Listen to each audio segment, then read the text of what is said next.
Yo, yo, yo, yo, yo. What up, Comic Sense community, crowd, crew? That is the 3C family. You all know who you are. We are back again with another episode of CSP, Comic Sensory Perception. This particular episode, we're going to be talking about cameo appearances versus first full appearances. What's the difference? How does it impact the market? Does it matter? We're going to examine this from every angle. Seems to be a lot of confusion. We're all confused. So we're going to examine it from every angle. We're going to do that with ComicSam, Ian Michaels, and you, our Comic Sense community. Be sure to check us out on YouTube, on Facebook. If you're watching on Facebook, pop over to YouTube really quick just to give us a couple second view. You can come on back to Facebook if you want. You can stay on YouTube. Give a like, give a thumbs up, all of the things.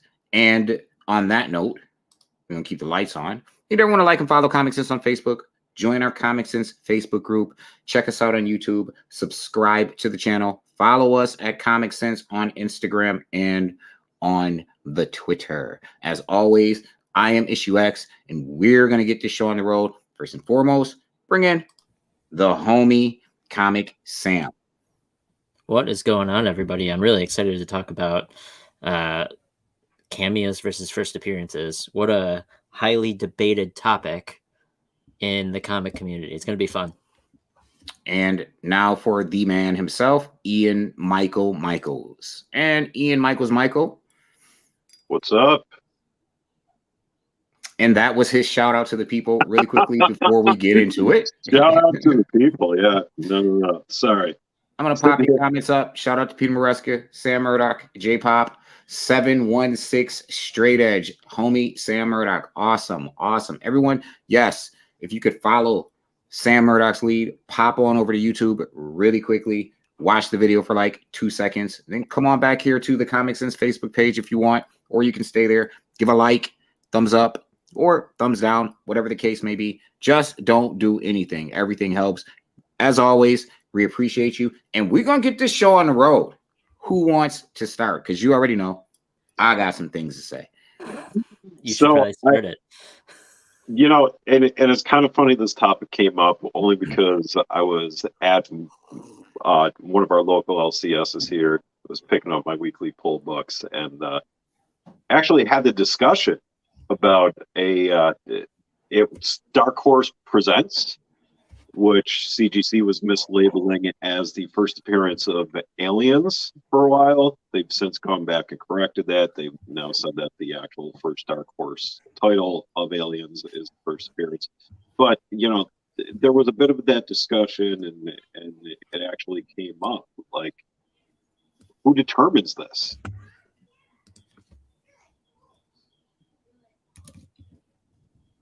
So that's an interesting question, right? So what was your answer? I remember we talked about this earlier today, and I told you specifically, yo, save this combo for the stream. Yeah. So, I mean, honestly, we're going to say that the market dictates it, but I kind of feel like there's some things that operate, below the surface. I mean, and a prime example of that is Amazing Spider-Man 300. Mm-hmm. Everyone is going to tell you that is the first appearance of Venom. However, the creator, Todd McFarlane, none other than himself, will come straight out and tell everyone that the first appearance is Amazing Spider-Man 299. But the market just dictates that ASM 300 is the first appearance. And, go from there.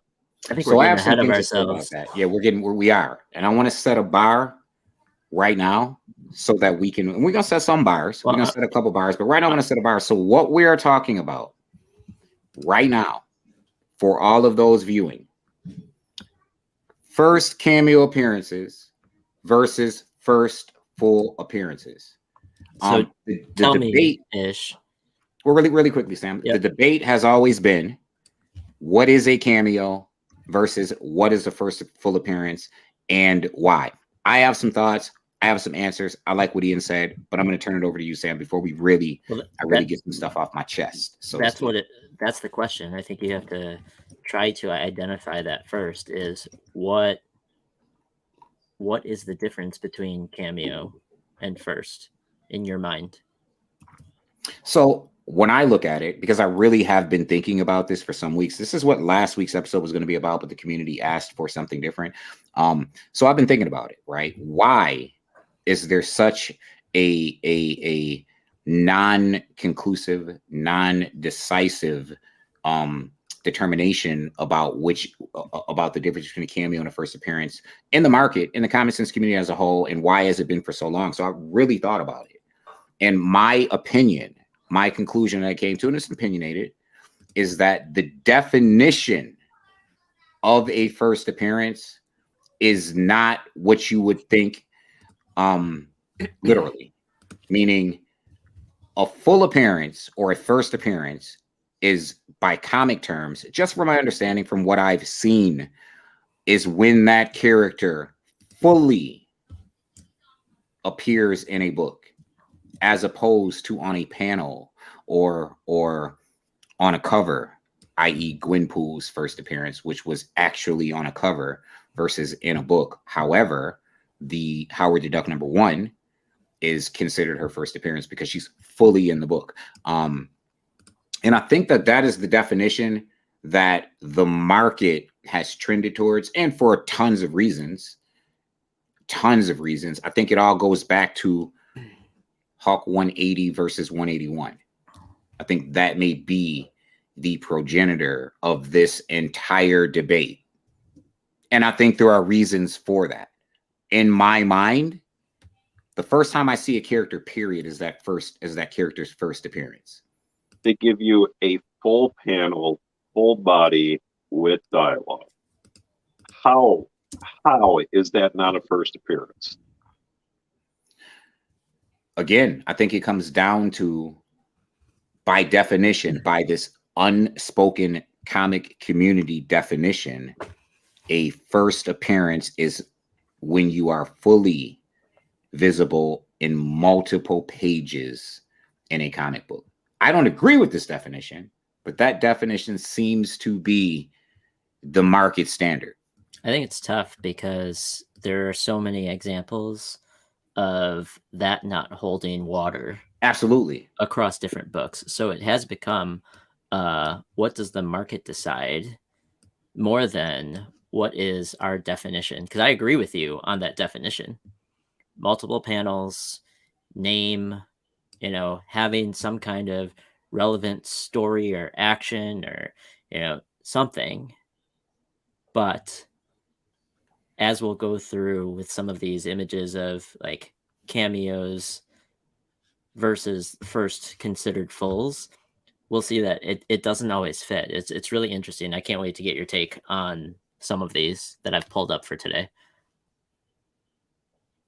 So I want to be clear. Xander says something very interesting. I fully agree with. I said this before. I'm going to say it again. It is my opinion that the first time, and I've spoken on this because we like to identify trends before they become trends. I don't know if it's going to be in the next 10 years. I don't know if it's going to be in the next 20 years. But at some point, collectors, because I think books like Hawk 180, Hawk 181, when you say the market, certainly I think the market are people who have invested heavily in Hawk 181 being the first appearance of Wolverine. And as long as that's the case, it's going to be hard to argue 180. But as time passes, this is an opinion, as time passes and people are priced out of the market on books like Hawk 181, they're going to say things like, well, I see Wolverine in Hawk 180. He speaks, he's on a panel. Why is Hawk 180 not the first appearance of Wolverine? And it's going to trend that way. I'm not saying next 5 years, next 10 years, but it is my belief that the market will trend towards so-called cameos becoming first full appearances or first appearances. Now, do you think that's got a lot to do with, certain influencers that are very high profile currently in the community? Say again. Do you feel as though that's because there are certain high-profile influencers in the community? For sure. For sure. We just lost Sam. I'm sure he'll be back, but for sure. Especially in the current climate, post 2018 with, let me bring Sam back in, with people actually impacting the market, high end, high dollars flooded into the market from people who don't collect.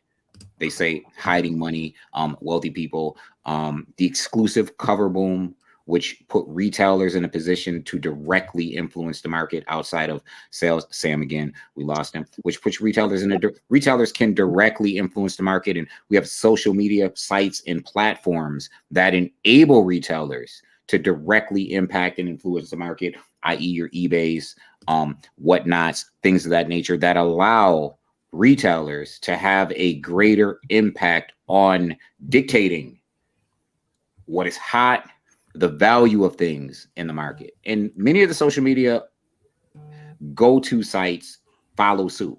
It's hard not to. Your key collectors, for example, also being a market influencer. See if this works ish, or else my browser is going to crash. Pull that up. So, Hulk 180. If you want to go there first, if this is the quintessential, all right, Cameo. What do you think? It's a full panel with dialogue. I agree. Full panel, dialogue, named, right? Yeah. Full body. Full body. Talks about Weapon X, talks about the Wolverine, right? So, we all obviously know why 181 is king, and that's because of the cover appearance. I mean, iconic cover for sure. I don't think that's solely the reason why 181 is king, but I do agree that contributes to the reason why 181 is the big dog between the two books. Obviously, we're talking an iconic cover. We're talking Wolverine fully in the book, battles Hulk. By market definition, 180 is not a first appearance. And like you said, Sam, there are some counter examples, but overwhelmingly,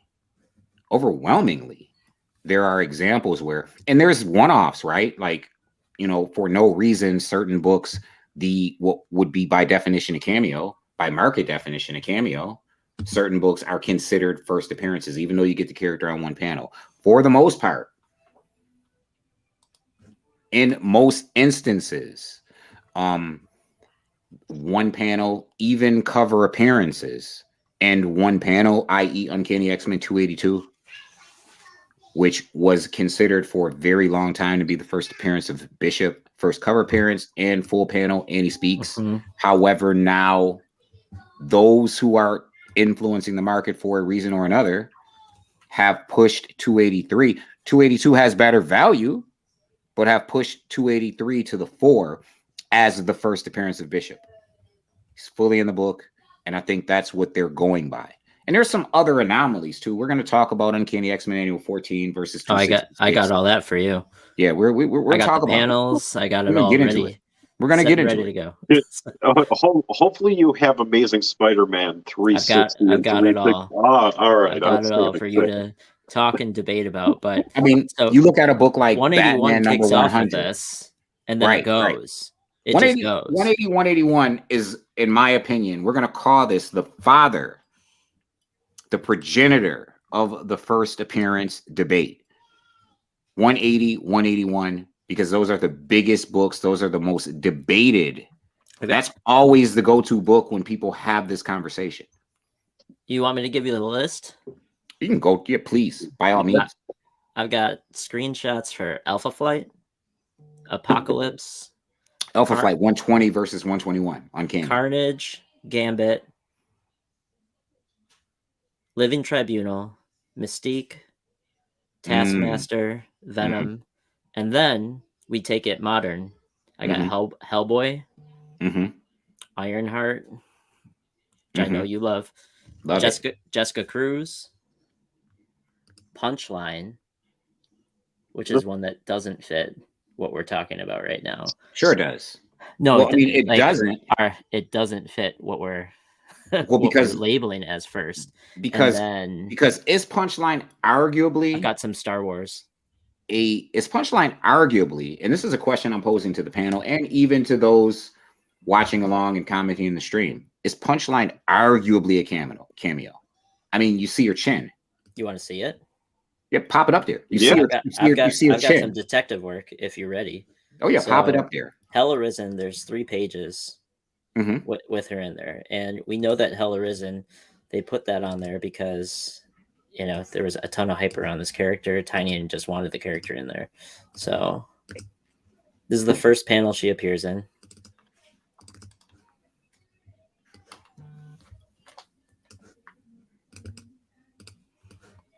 No name, no anything. Joker walks in the tent. She's holding this woman up.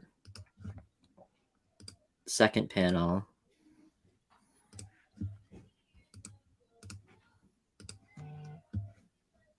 There you go, Ish. Still not named. You get a close-up of her face. Now, I don't think being named is a requirement, just to throw that out there. No, and I mean, honestly, again, they give you like a full panel of the body, and you have a couple blurry full panel until you get to this last page. So there's three pages in here in Hell Arisen 3 with her in it, and this is the last one ish.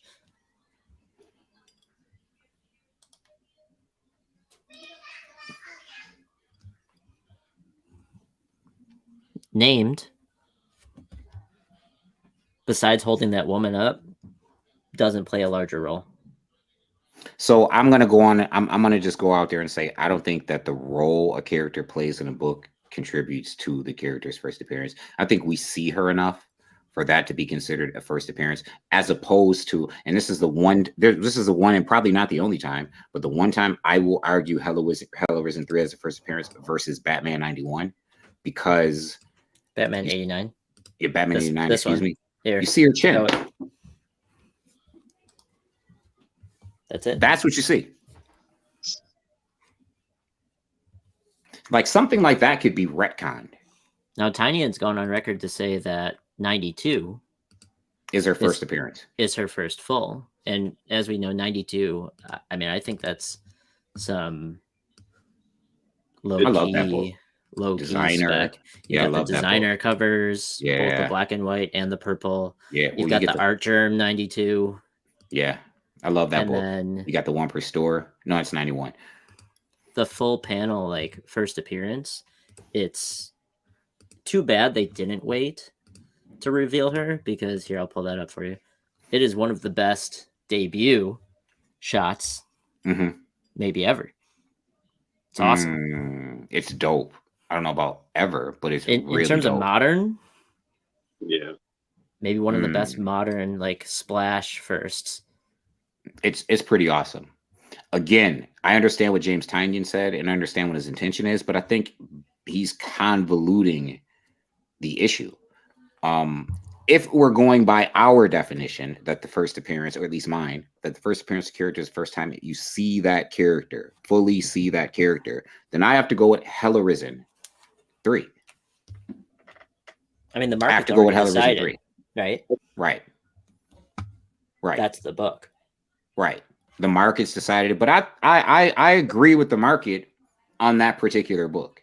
And we could talk about, and we will talk about at a point in time or another, books that flip-flopped, right? Like, you know, Miss Marvel's first appearance, which was widely considered to be Captain Marvel, and is now Marvel Point 1, which I don't now widely considered to be her first full appearance. Captain Marvel 14 is just her standing, and it doesn't even look like her. She's just standing in an alley watching Miss Marvel fight. And then we also have to talk about, too, because I think it's important if we're going to talk about first appearances versus first cameo appearances. I don't think it's so important that we need to spend a lot of time on it, but we should talk about first appearances of a person versus their first appearance as a hero or villain in costume. Well, I think there's there's first cameo versus first full. Then we've got multiple firsts. Like I have a whole list of characters who have appeared as themselves, or they've appeared as a different character, and then have flipped into someone else, or their superhero version, is a completely different issue. Right. And that's interesting in terms of investment and value because it's all over the board. So a prime example of that is, and it should be no secret what's behind me. Really been huge on Daredevil is something that I think collected, trying to put together a whole graded run of Frank Miller's Daredevil. But Daredevil 98, first appearance of the woman who later becomes Lady Deathstrike. One of my favorite books of all time. Versus Alpha Flight 31, 32. Yeah. Where she's actually Lady Deathstrike. I mean, right. What road did we go down? Like, what's the appropriate answer? What's the bigger book?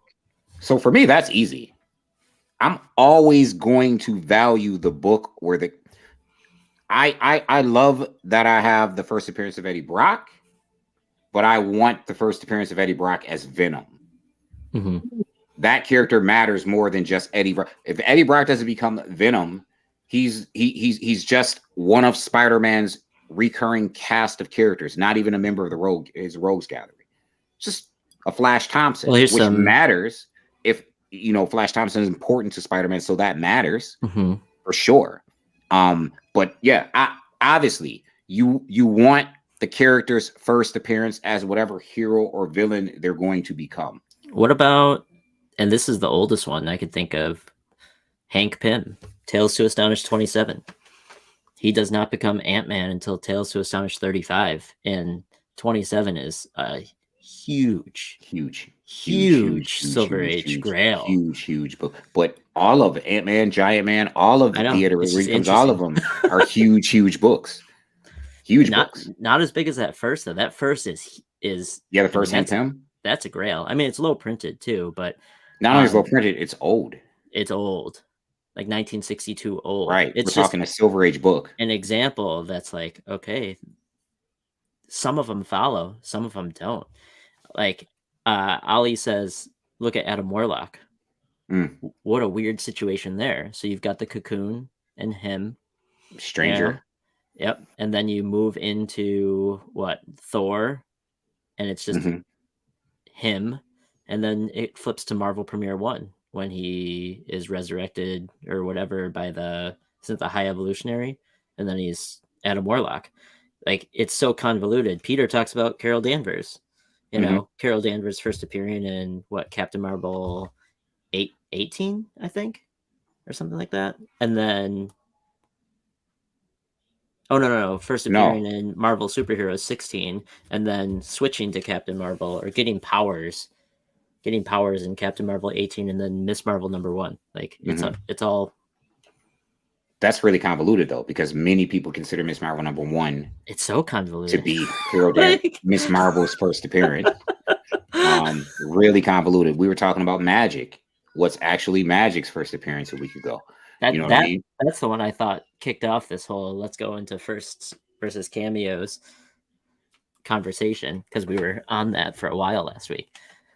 And that's interesting too. Sean Mallory asked an interesting question, and it's very interesting. And I want to really focus on the topic at hand, but I don't mind segueing a bit. It's a very interesting question. Does the first appearance of Carol Danvers, Miss Marvel, have a higher price tag than her first appearance of Captain Marvel? And it's very interesting, right? Because in many instances, we've seen heroes transition. John Walker, right? We've seen heroes transition from one identity to another. We've seen it with Carol Danvers, where she transitioned into binary, right? Which character appearance or which appearance of a character in a specific form matters most? Is it their first appearance ever Miss Marvel, or Miss Marvel as binary if she stays binary, right? We just seen Eddie Brock become a new Venom. So, and with John Walker, for instance, right? He went from, was it Super Patriot to US Agent to Captain America, or excuse me, to Captain America back to US Agent, right? So I often say, and I'm sure the market will trend differently down the line because it changes, right? Have the first appearance of John Walker, have the first appearance of John Walker as US Agent. Don't really care about John Walker as Super Patriot or as Captain America. He is a US Agent. Have the first appearance of John Walker. Have the first appearance of John Walker as US Agent. The Sean's question is tough because Sean, like, Carol first appeared in like 1968. So you're talking like Silver Age first appearance, and she appeared as Miss Marvel in Miss Marvel 1, which is Bronze Age, heavily printed, not crazy in terms of prices. I mean, it's decent.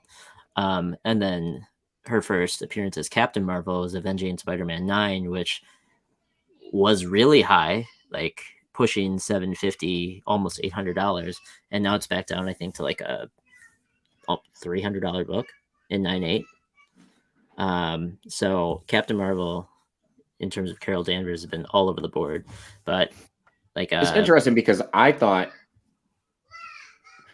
so I don't think that the market should.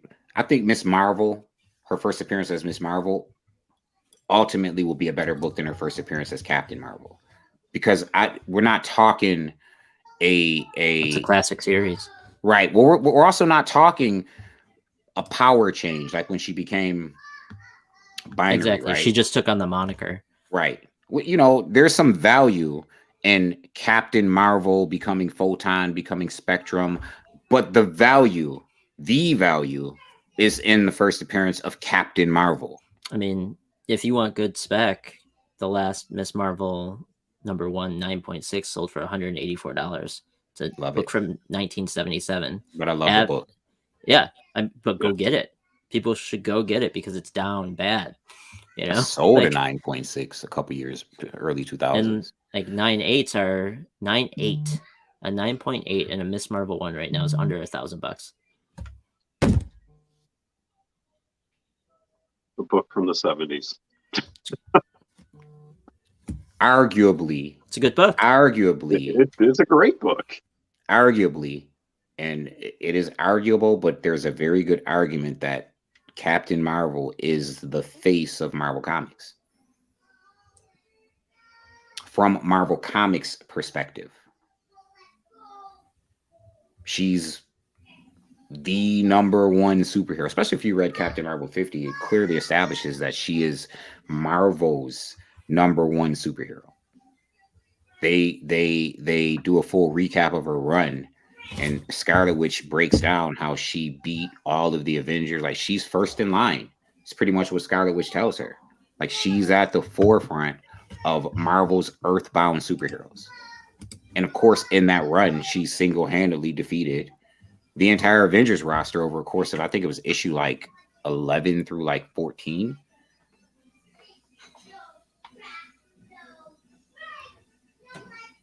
Listen, I'm still trying to figure out if Alias #1 is Jessica Jones's first appearance.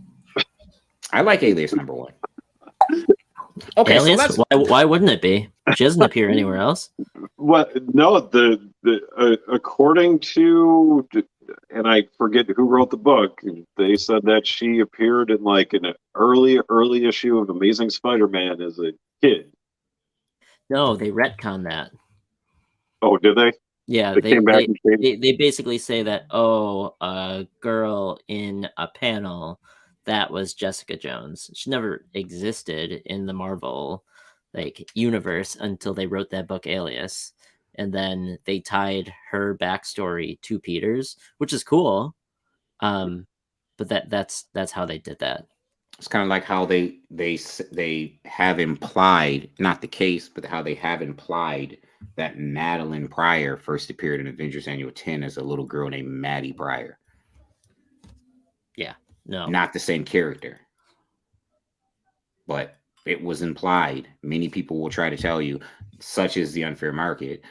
Many people will try to tell you that Avengers Annual 10 is the first appearance of Madeline Pryor. It's not.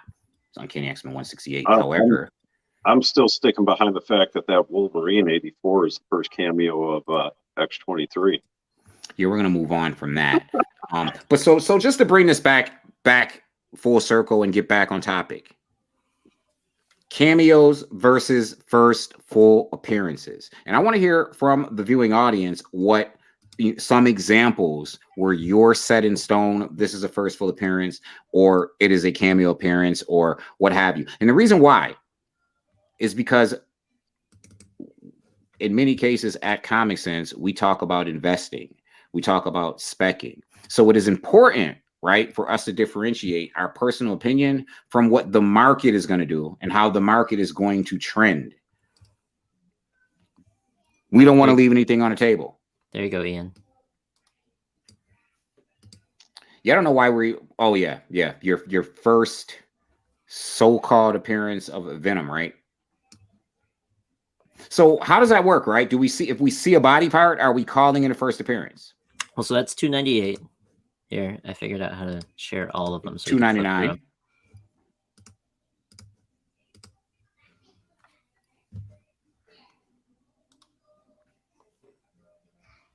$299.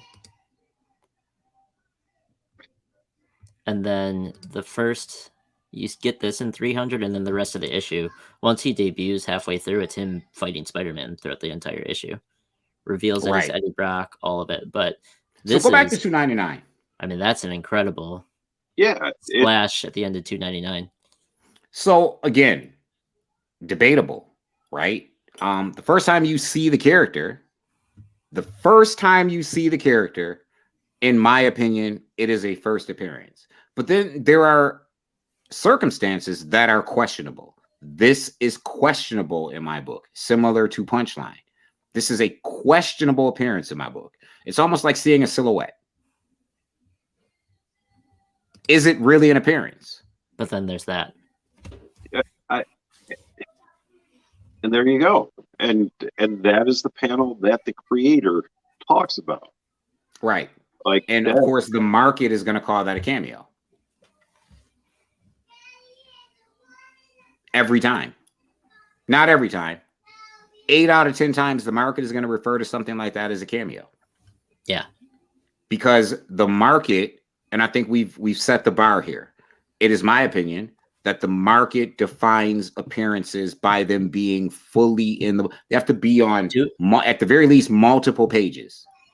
Do you think that because there was a cameo-ish appearance in 298, and Peter says it, could this be the first full because he was already teased?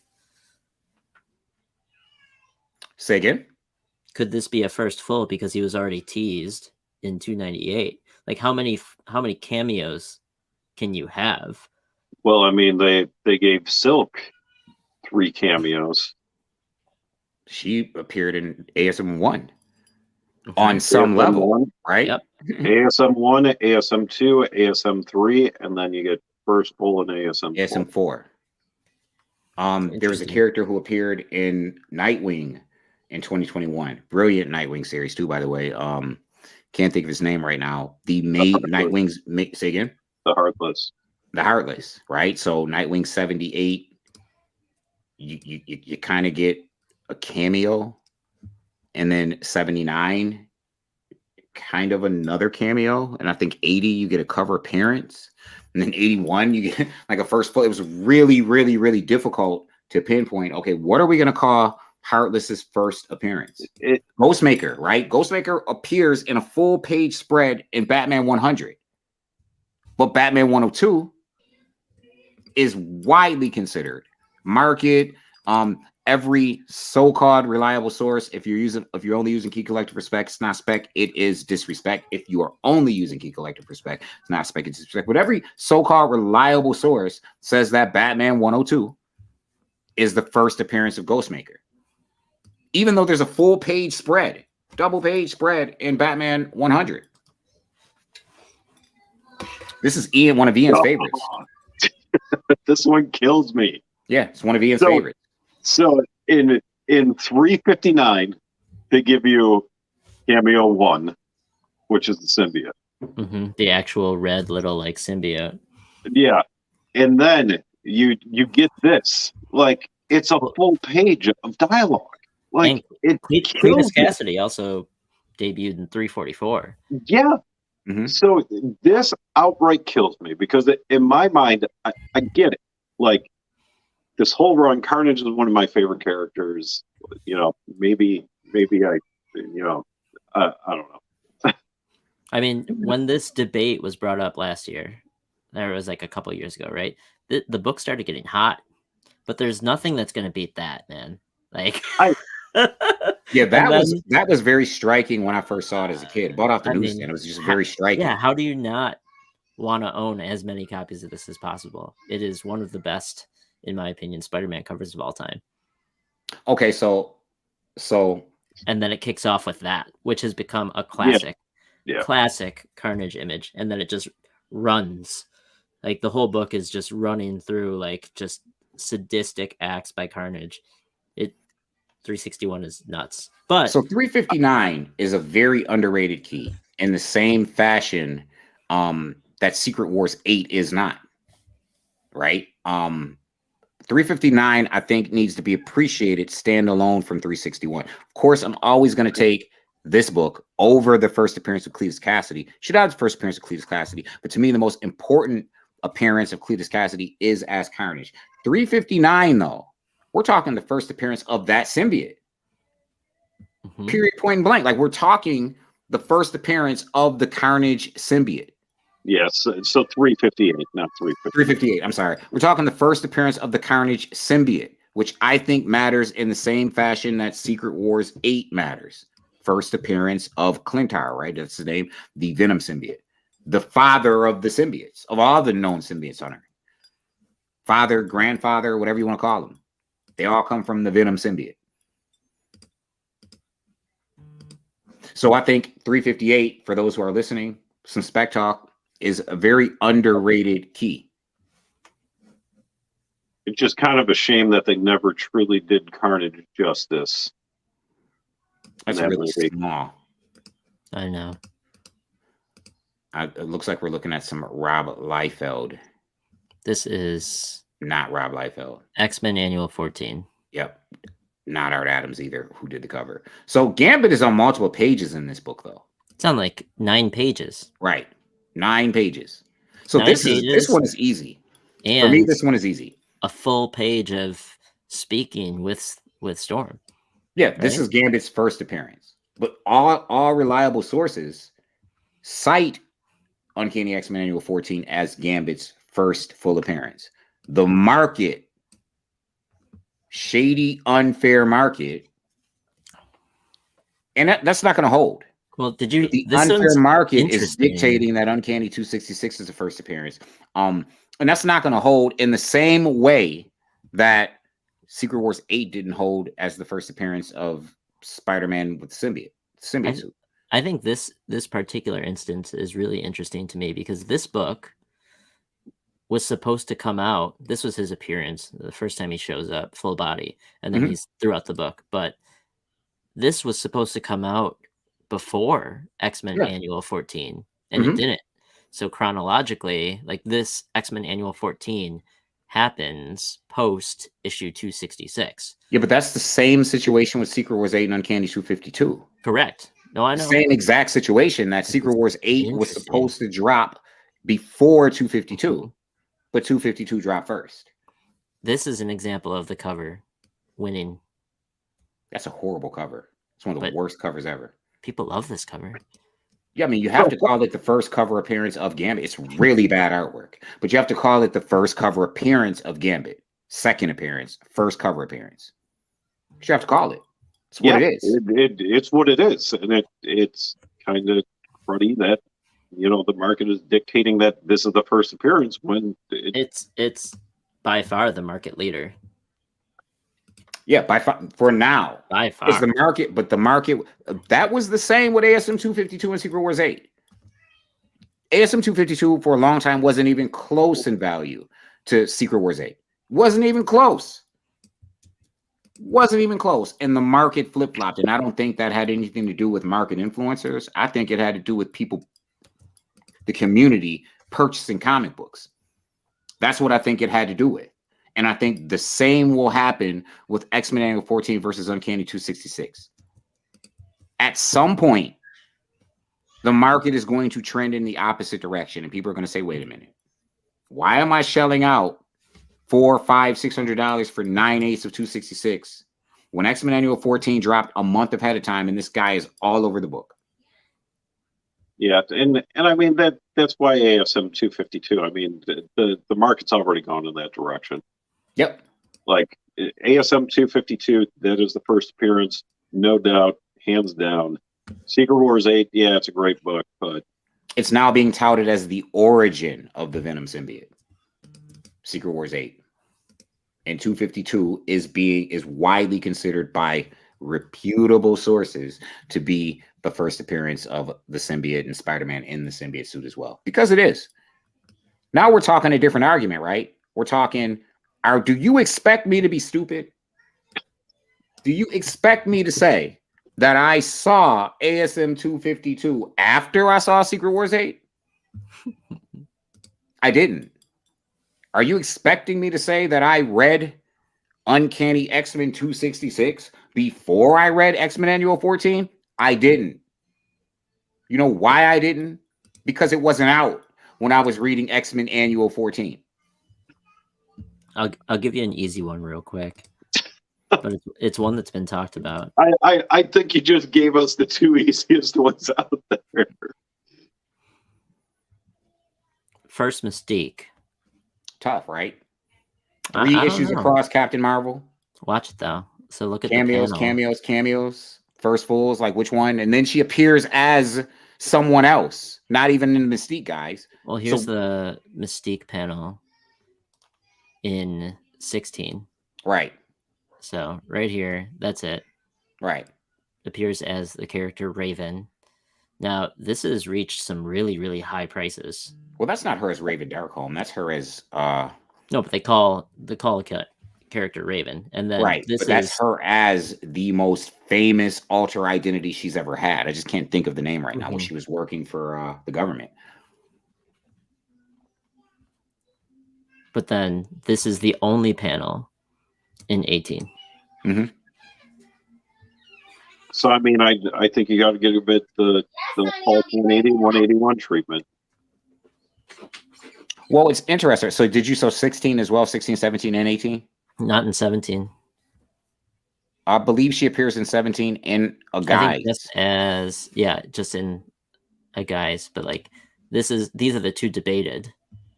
16, 18 is clearly the first because of this panel right here. That's why 18 is the winner. Well, first appearance of her as Mystique in her true form. But this is an interesting question too, because Mystique's alter ego at the time was very prominent, right? Like it was a very prominent character, one of the most famous identities she's wielded in a long time. Like it really mattered. So because she's a shapeshifter, a changeling, that type of mutant she is a changeling, because she's a shapeshifter, is it relevant what form she appears in? Say she never appears in her blue form and she's just in 17 years of Claremont's run in multiple different disguises. I think then we'd have a magic type situation or an Adam Warlock type situation or a Rocket Raccoon type situation, where we have the same situation with another shapeshifter. Another change, right? Archangel, Domino. Psylocke. There's so many characters that fit that multiple firsts based on the iteration of the character. Okay, so I'm going to throw out a situation. which is very similar to Mystique's, where we're talking about a shapeshifter. Domino versus Vanessa Carlisle, also known as not Mimic, Copycat, right? So because it would have been what, New Mutants 98, right?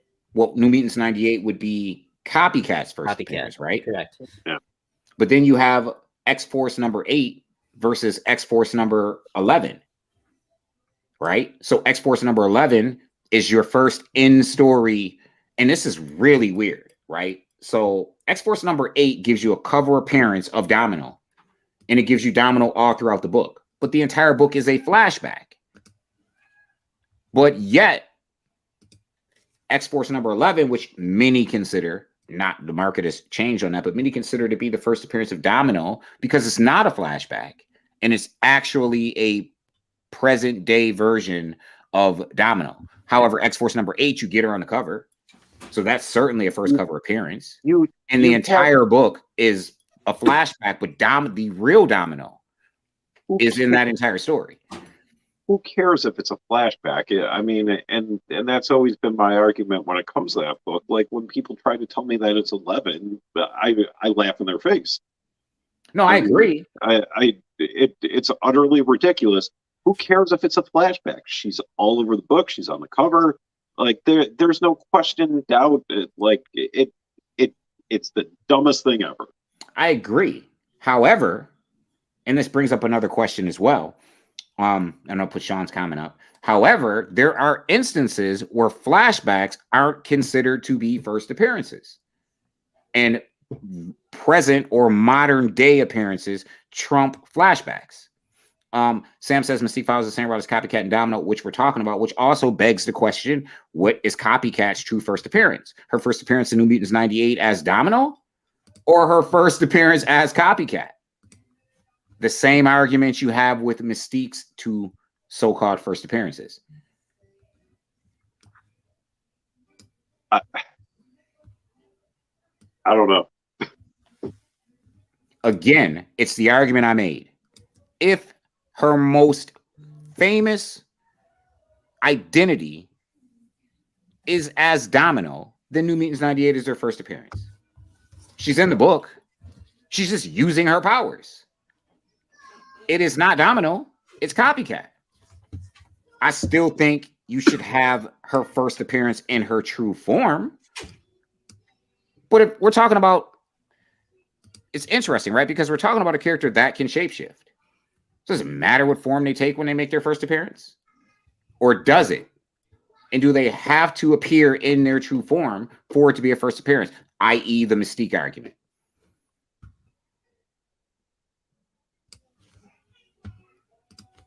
No thoughts? Sam, I'm letting you take this one over. I think you have to buy all of them. Of course. But we're actually talking about people's idea versus, obviously you have to buy them all. You have to cover every base, check every box. You have to buy them all. I had an interesting, well, it wasn't really a discussion, but it was kind of a discussion. I had an interesting discussion with a friend of ComicSense in the group the other day. I shared, not thinking anything of it, I shared this particular cover, promoting it because it's a book you should have, right? So I shared this particular cover, and when I shared it, I called it the first cover appearance and first cameo appearance of Scarlet Scarab. I did as much, while I personally feel like it is a first appearance because I see her in the book. So my personal opinion, and I've said this before, I've been on record of saying this, I'll continue to say it. My personal opinion is that this is a first full appearance. I see her entire body. She speaks. Oh, yeah. She says her name. She's on the cover. She says her name. However, it's one panel of a 2-panel page. It's the larger panel takes up 90+% of the page, but it's one panel of a 2-panel page. So from an investment perspective, we're ComicSense. We're not going to ignore the market trend, at least from my perspective, for personal opinion. Right? Hold on before you. Right. So we're not going to ignore the market trend for personal opinion. So while my personal opinion is that this is her first full appearance, the market is more than likely going to trend towards this being a cameo appearance. This is no different than Uncanny X-Men 282. Oh, I think the market will trend towards first because she's on the cover. I think the cover Bishop is on the cover of Uncanny X-Men 282. Yeah, that does better than 283. But it's called his cameo according to the market. Yeah. That's what I'm getting. That's what I'm talking What it's about. called. I'm concerned about value. Well, value, you need them both. Like, Yeah. so I mean- she fully appears as Layla in 25. Like, Which I think is the better book. She's named. She goes on a full mission to kidnap a director with Mark, you know. Yep. And then, I mean, that the cover alone does it, I think. Whether the appearance on the inside was going to be huge, like a full-on story or not, I think the I cover... gotta disagree, Peter. Domino's first appearance isn't New Mutants 98. That's actually Copycat. The cover on this one, and then how Marvel has pitched it in their solicits, as Layla appears as Scarlet Scarab, first time in the Marvel universe, debuting from the MCU. Like, yeah, I don't think Marvel's pitch matters any more than an artist's pitch matters, to be honest with you. I don't agree. Because it influenced orders. Okay, so if we're talking about market trends, right? And when you say it influenced orders, I'm glad you said that. Because if we're talking about market trends and in terms of value, guess which will probably be under ordered because the market is trying to tout this, or people are touting this as her first full appearance. Number 2. And the value is going to be a number 2 and a number 25. This thing is going to be all over the place. There's going to be tons of copies in circulation, period. If we're talking about the market, 25 is higher printed right now.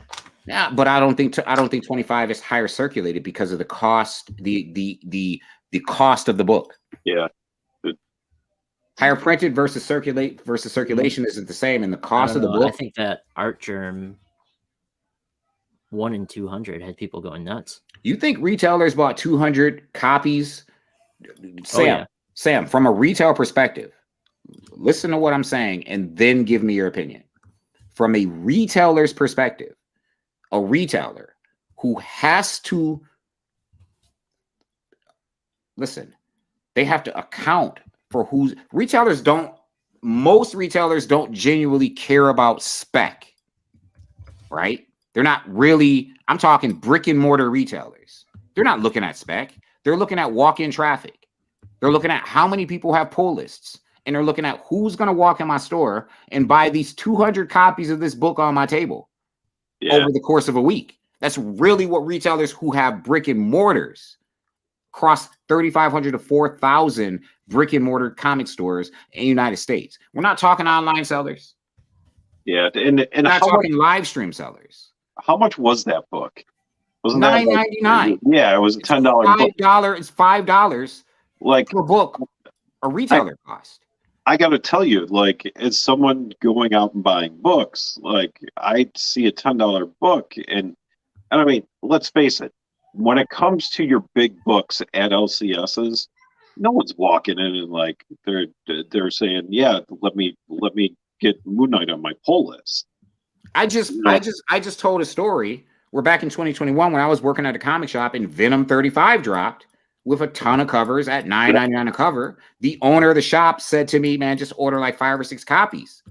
Those $10 books are hard to sell, let alone I want to go in and order 200 copies of it just to get a 1 in 200, which from a retailer perspective in a brick and mortar, I can't make my money back off of a 1 in 200 versus what I paid.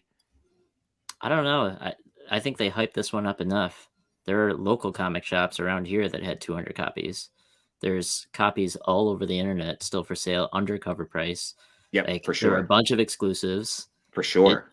This is a the heavily exclusive ordered cover game 25. Certainly impacted what is circulated, because when you make an exclusive cover, you're required to order a certain amount of that book of 25.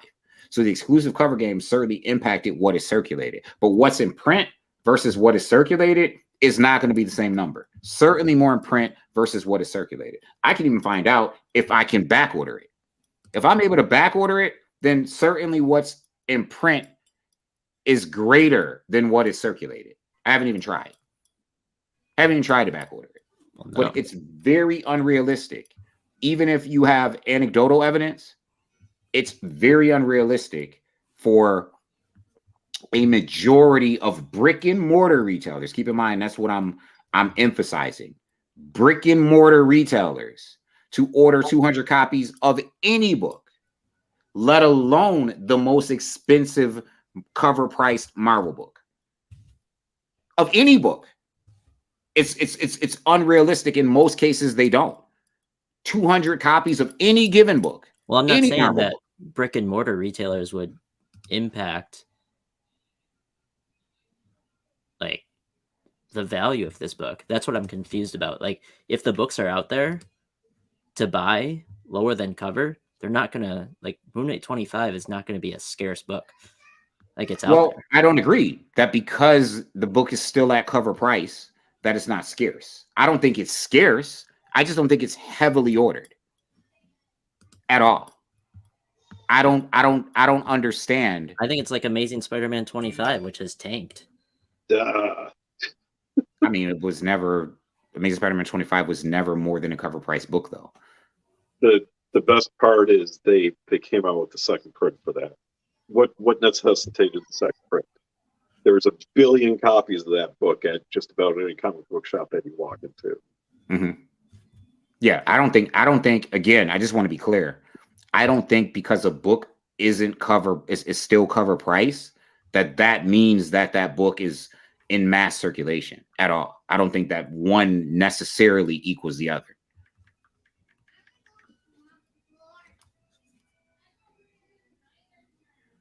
And you're talking about 26, right? No, I'm talking about 25. 25. Which was huge. $10. Ordered like really high. Disney cover, all of that. And then 26. I mean 26 too. 26 is tanked. Isn't 25 was a $10 Miss book? Marvel news. Or wasn't it? Maybe it was a $6 book. Yeah, it wasn't a $10 book. It wasn't a $10 book. That I recall. I just said $6 book. Okay. Right. Again. $7 book. Okay. $7. Okay. Again, I just want to be clear that the value of a book, be it cover price or under cover price, is not indicative of what is circulated. I just want to be clear. There are other market influences. There are other factors at play. There are many examples of books that tons in circulation have value. ASM 300, New Mutants 98. These are books that, like, how many 9/8s are on record? There is no low print run on ASM 300.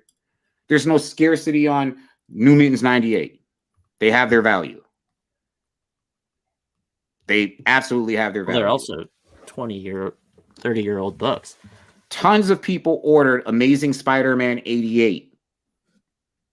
I would venture to say that there are more copies in circulation than there are Moon Knight 25s. Has its value. It's not busting doors down, but it's not a cover price book.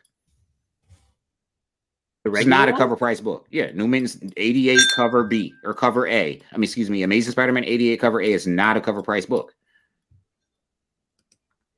It goes for around the same amount as the 1 in 10 because there's so many 1 in 10s in circulation. Oh, I thought that book plummeted. No, it's about an $8 to $12 book. It's not a cover price book. Yeah, it's not. I think the last time I looked, they were selling them for about 7 or 8. Yep. No, man, I think they're selling for half cover. ASM 88? Yeah. No, they're not. It crashed hard. No, they're not. They're not.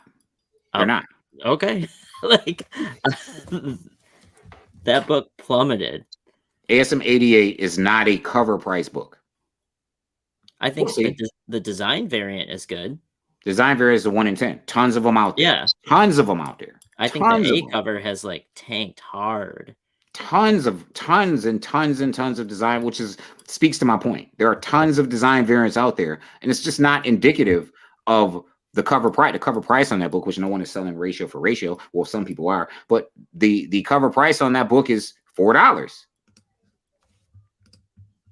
Yeah, and I mean, I think I'm sitting on just as many design variants as cover A's. Oh Right. yeah, Because there's tons of it in circulation. I think that was like quick flip. You needed to Elsa flip that up Bloodstones, fast. not Elsa Bloodstones, Lyra Bloodstone. That same thing. Right. Lyra Bloodstone. So I don't think the value of the book has anything, not that it doesn't have anything to do.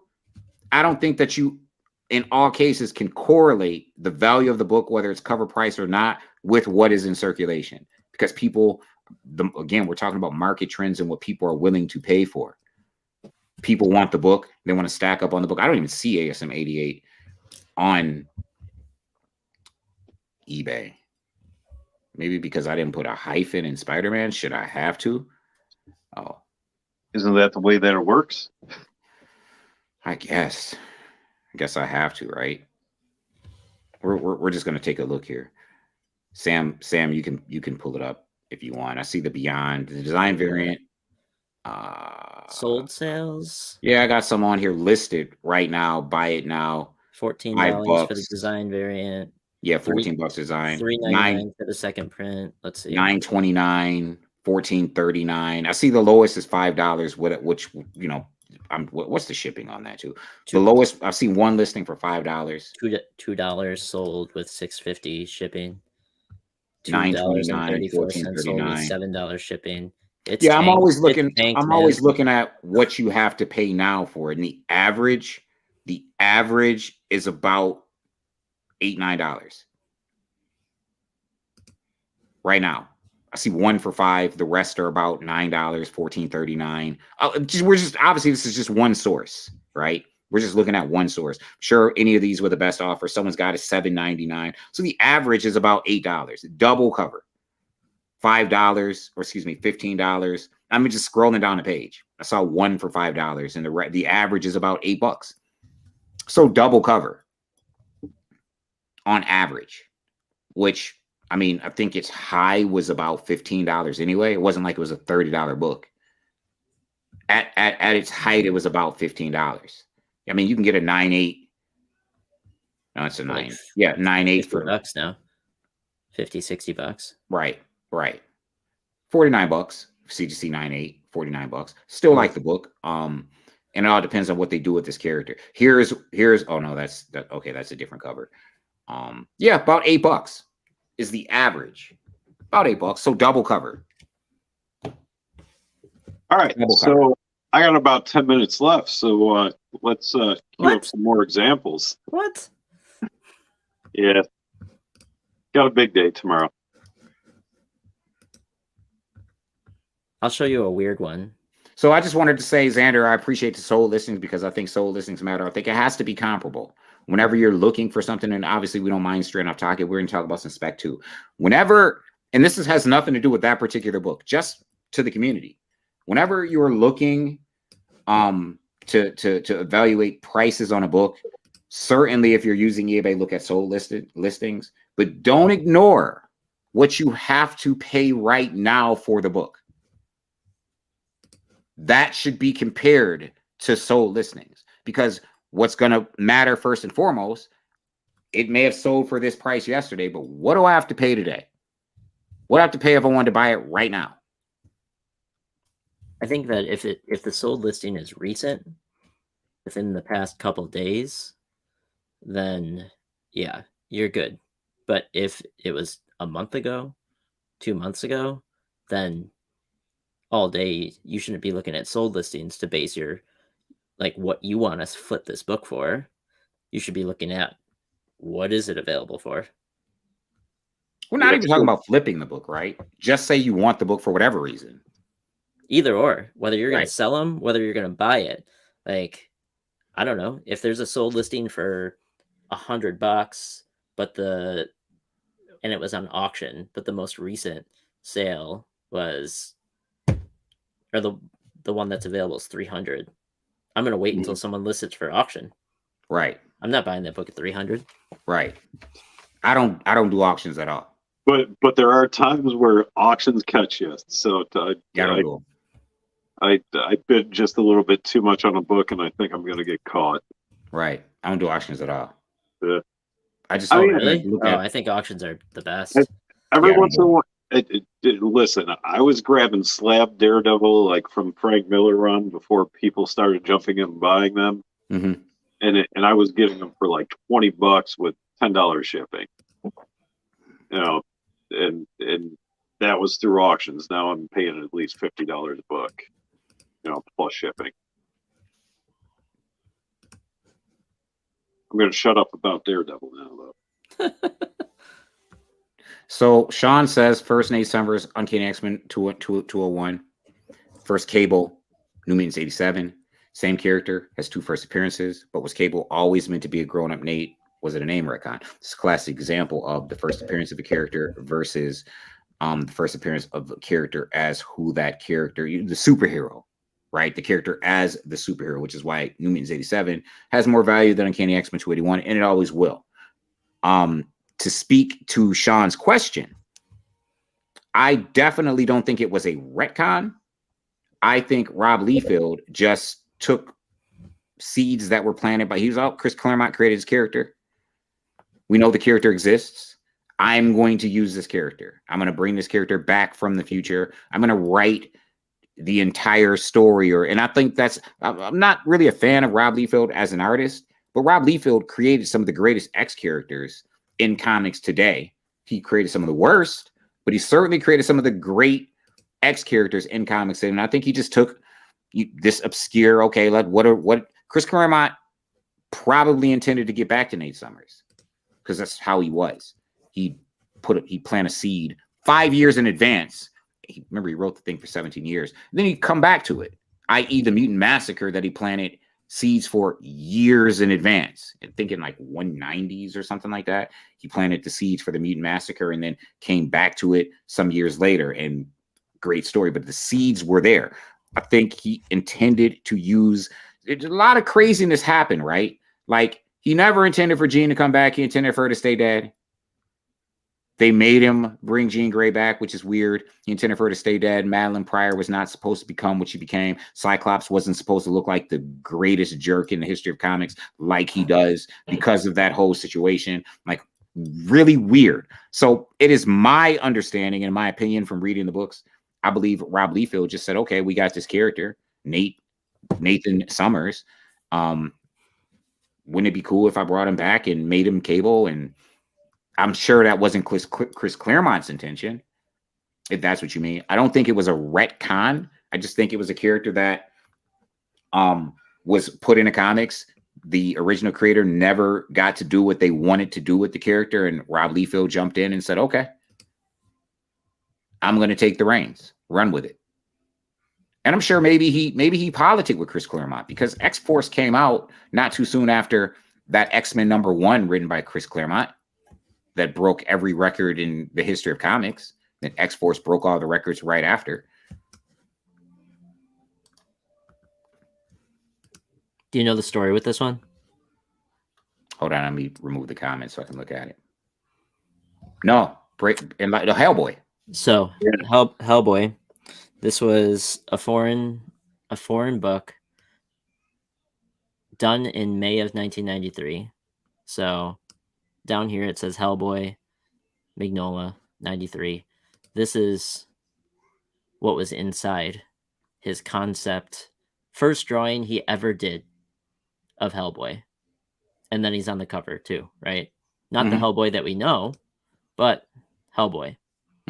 Same month, San Diego Comic-Con Comics comes out from Dark Horse, and you get a full 4-page story, and Hellboy looks exactly like the Hellboy that we know and love, right?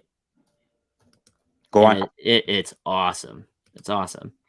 With Hellboy debuting in 1994, like right there. For a long time, this was the book that everyone considered to be the official first appearance. X-Men 21, where you get just this awesome awesome version of Hellboy. CGC has changed their label on Next Men 21 to say it's the first full color appearance of Hellboy, and they recognize San Diego Comic-Con Comics 2 now as the first full. But before that, there was a ton of debate, which I don't think there should have been, because Next Men was released in August, so far after the debut of both of these. So I think it's like Cameo with the concept, then you get a full, and then a color full, which is just different and interesting. But there's a lot of history around Hellboy and what was considered the first appearance for a long time until those books surfaced, and then everyone made it known. So another example of the market and people influencing, just by informing CGC, what is that first? As much as someone who owns a copy of Next Men wants to, say, all right, that's the first appearance of Hellboy. I gotta admit that, that's San Diego Comic-Con. Right, man. That is the first appearance. That is the first appearance. Just right there. Yeah.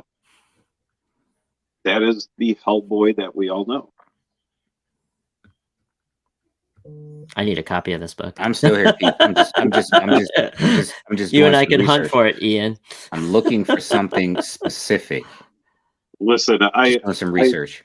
I got a couple shops that let me dig through really, really old, obscure stuff, hoping to find them gold. So that's hard to find, dude. You'd be surprised though. I pulled books out and I'm like, there's no way this is in this box.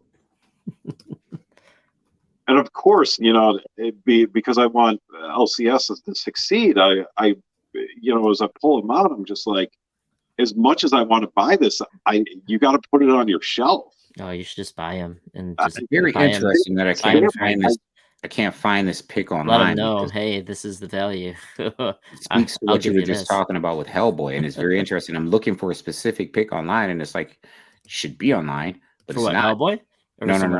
No. It just references. It speaks to what you're talking about with Hellboy, but for someone else. Omega Red.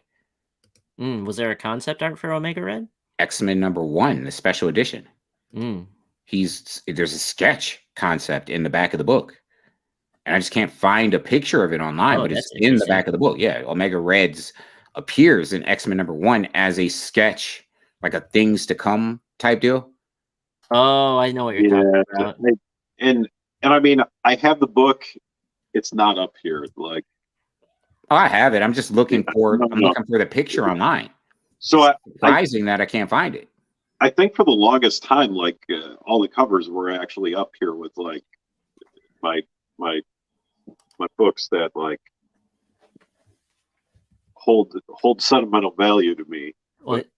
They did get moved down to the vault. But I mean, Sam, so, I like what Sean just asked, dude. Sorry, Ian. Go ahead. Yeah, so I'm just going to say, to go back to that point, that we were discussing about pulling things out of the box and saying you got to put this on your shelf. Every once in a while, there are just books that if you put them on your shelf, it brings people in. And I mean, that is, I would much rather see the opportunity for an LCS to succeed because they have those books. And I'm sure you know all about those Spider-Man India books that you ended up with a couple copies of. Oh yeah, I need those. I gotta grab those. I completely forgot about that. As I see them, my eyes light up, and I'm like, did I really just find these? You're talking about Sam's copies? Yeah. So. You've been going through Sam's stuff? No. I pulled those out of a box. I pulled those out of a box. Sam saw that they posted them online, and he went and bought them. Oh, okay. Okay. So I'm sorry. I'm still with y'all. I'm just really, really racking my brain. I can't find it either, Ish. I was trying to figure out why that sketch is nowhere online. Because I wanted to talk about that, right? Like with the Hellboy scenario, You know, you do get Omega Red. Well, Sean asks a good question. Like, so we give valuation to the San Diego Comic-Con preview, but think about Marvel Age. So just like what you're talking about, Ish, with this Omega Red preview, like The Spider Symbiote, Marvel Age, Marvel Spotlight, not Venom just Symbiote. not just the Venom symbiote. Think about He-Man in comics. Think about the Toxic Avenger. Think about the precursor to like Secret Wars was in Right. there. Right, Like, right.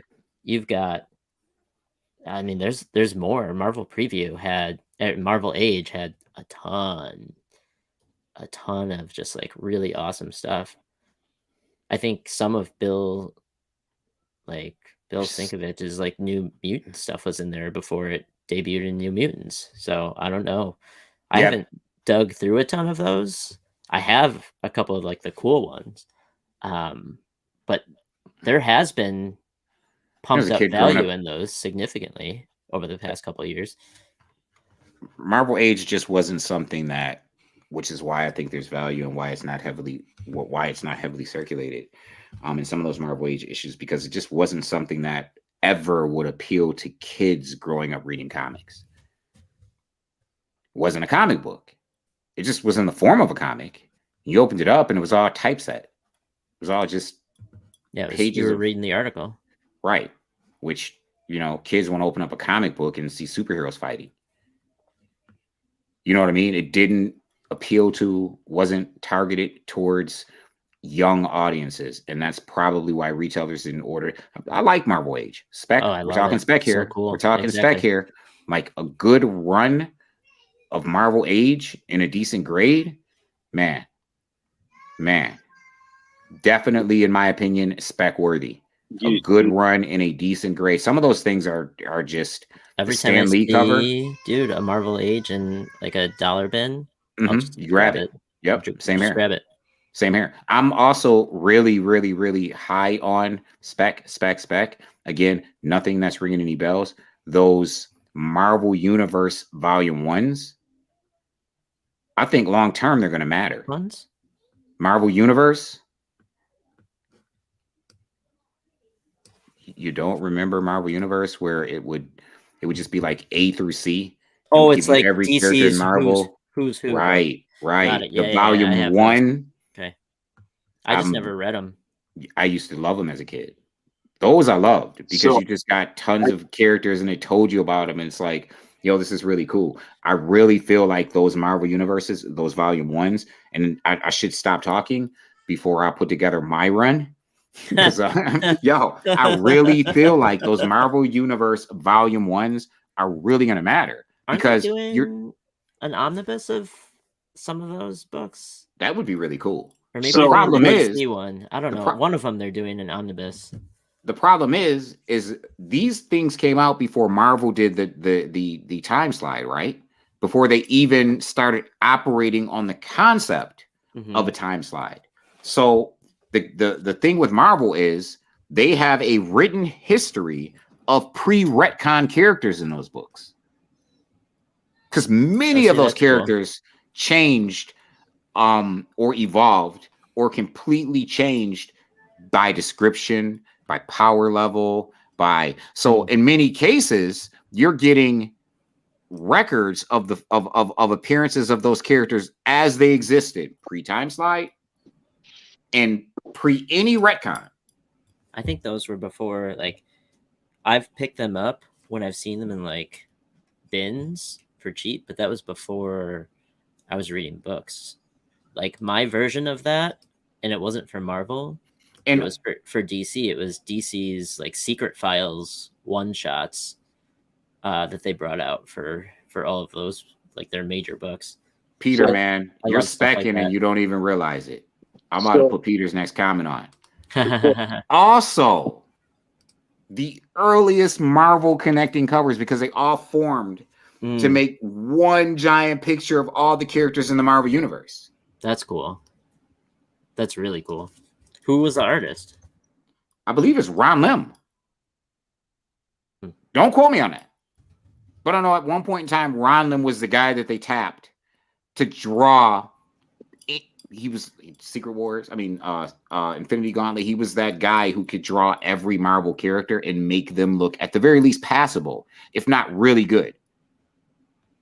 So I always Ron Lim loved was those always drawing those huge like full drawings, covers. like full ensembles. So I do have to hop out, but I figure I'll just kind of drop one of the, only because we kind of touched on it. I got to tell you, as a kid, I absolutely loved those official indexes to the The Marvel X-Men. Universe. Oh, Not only X-Men. the X-Men, because it gave you a rundown of what happened in every single story. And that to me, I think I still have them. Like down in I'll take them. What's that? I'll take them. I love those things as a kid. I think I still have them in a box. But okay, You're not a kid anymore. I'll Back in the day when I was young, I'm not a kid anymore. All right, but either way, I got to bounce. It's always fun. Great topic. Yep. So shout out to you, Ian Michaels. Always a pleasure to have you. Appreciate you popping in and hanging out with us for as long as you could. See you next week. Next week. See ya.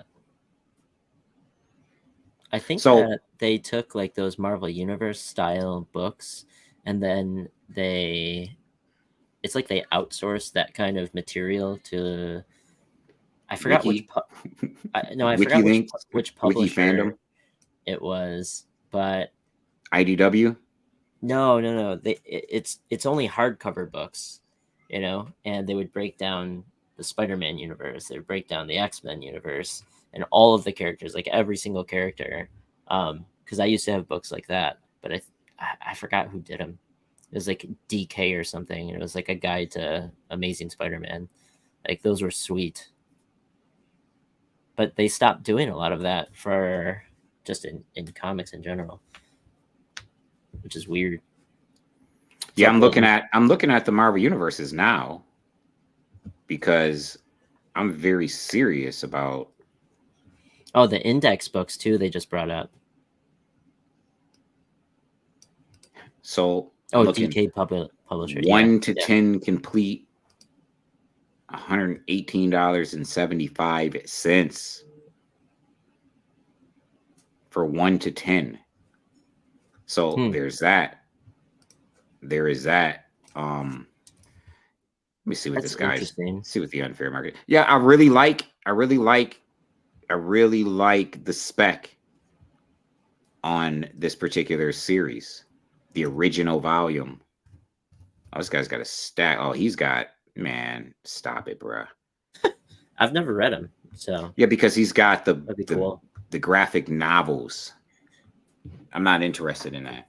Problem is, when you collect them, right? They did so many different volumes, you can get them mixed up because they go A through Z, and then they do it again, and they do it again every few years because obviously. Wouldn't you think most of them would be beat to hell too? Considering because they're all white covers. Well, and they're all they're meant to. Everybody read them. Everybody read them, and they're a little thicker than your average book. Yep, everybody read them. They were awesome. They're really, really awesome. Yeah, so that's a little off the top of the dome on the fly spec right there. I think those books in high grade, for reasons Sam just said, for reasons I've already said, down the line, it might be worth your while. You can't find them though. You don't go to comic shops and find official handbooks of the Marvel Universe in dollar bins or in bins. You just don't find them. Very interesting. I wonder if Marvel secretly was like, yo, we got to get rid of these. Find them. send out feelers. Find them in every shop and let's burn them. Marvel first volumes ended with awesome Book of the Dead of all characters who died. Yep. Really? Yep. Yeah, these Index to the Marvel Universes were really awesome. That's really cool. Really awesome. They were really cool books. You got a picture of the character. I want to say it was Ron Lim.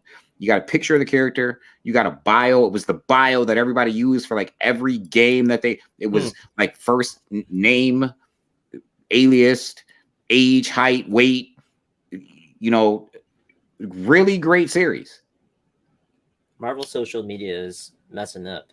They should be doing like a who's who every single day, get 365 characters, and then at the end of the year they do an in memoriam, like the Oscars, all the characters we Who lost died this year? Yeah, yeah. I wonder, could Marvel pull it off though? Could Marvel start doing things like official handbook of the Spider-Man universe? Yeah, like could they just do a ton of official handbook series? Probably. There must be some gatekeeper at Marvel who has continuity for everyone, you know, because the editor-in-chief. But it's interesting, right? Because I don't think each department has an editor. Work, but like, you know, there must be someone keeping record of where every single character is, who last used them, you know, what the situation was. It's so convoluted. Well, that is the editor-in-chief's job. That's why each I don't want to say department, but branch has its own editor. Like Hickman was operating as the editor of the X universe, keeping everything clear and concise and making sure that, okay, I have to talk to such and such to see if I can use this. What are you doing with this character? Because they have to, right? Like they have to, otherwise there is no continuity.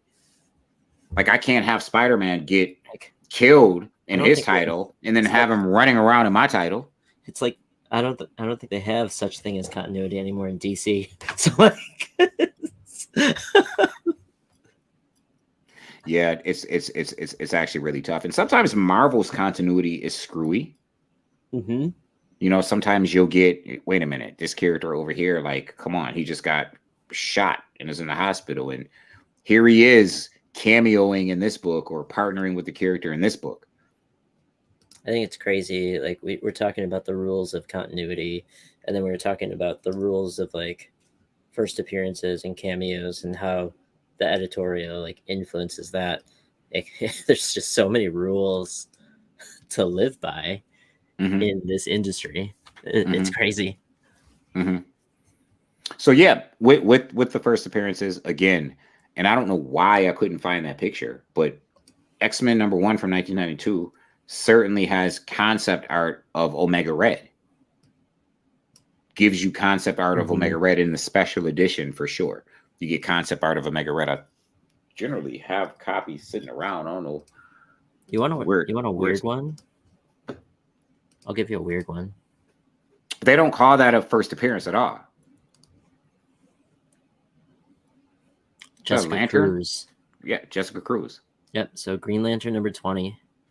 Jeff Johns ends his incredible that's not considered run. a first appearance. It's not. It's considered a cameo, right?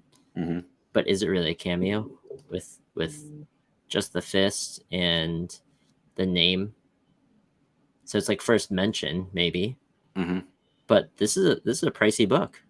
But it's not more expensive than her true first appearance. Well, here's where that differs a little bit. There's 30, Justice League 30 and 31.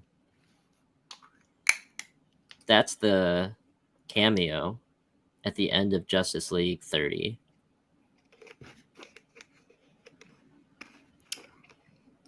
I love Jessica Cruz as much as I love Sojourner Milan. Yep.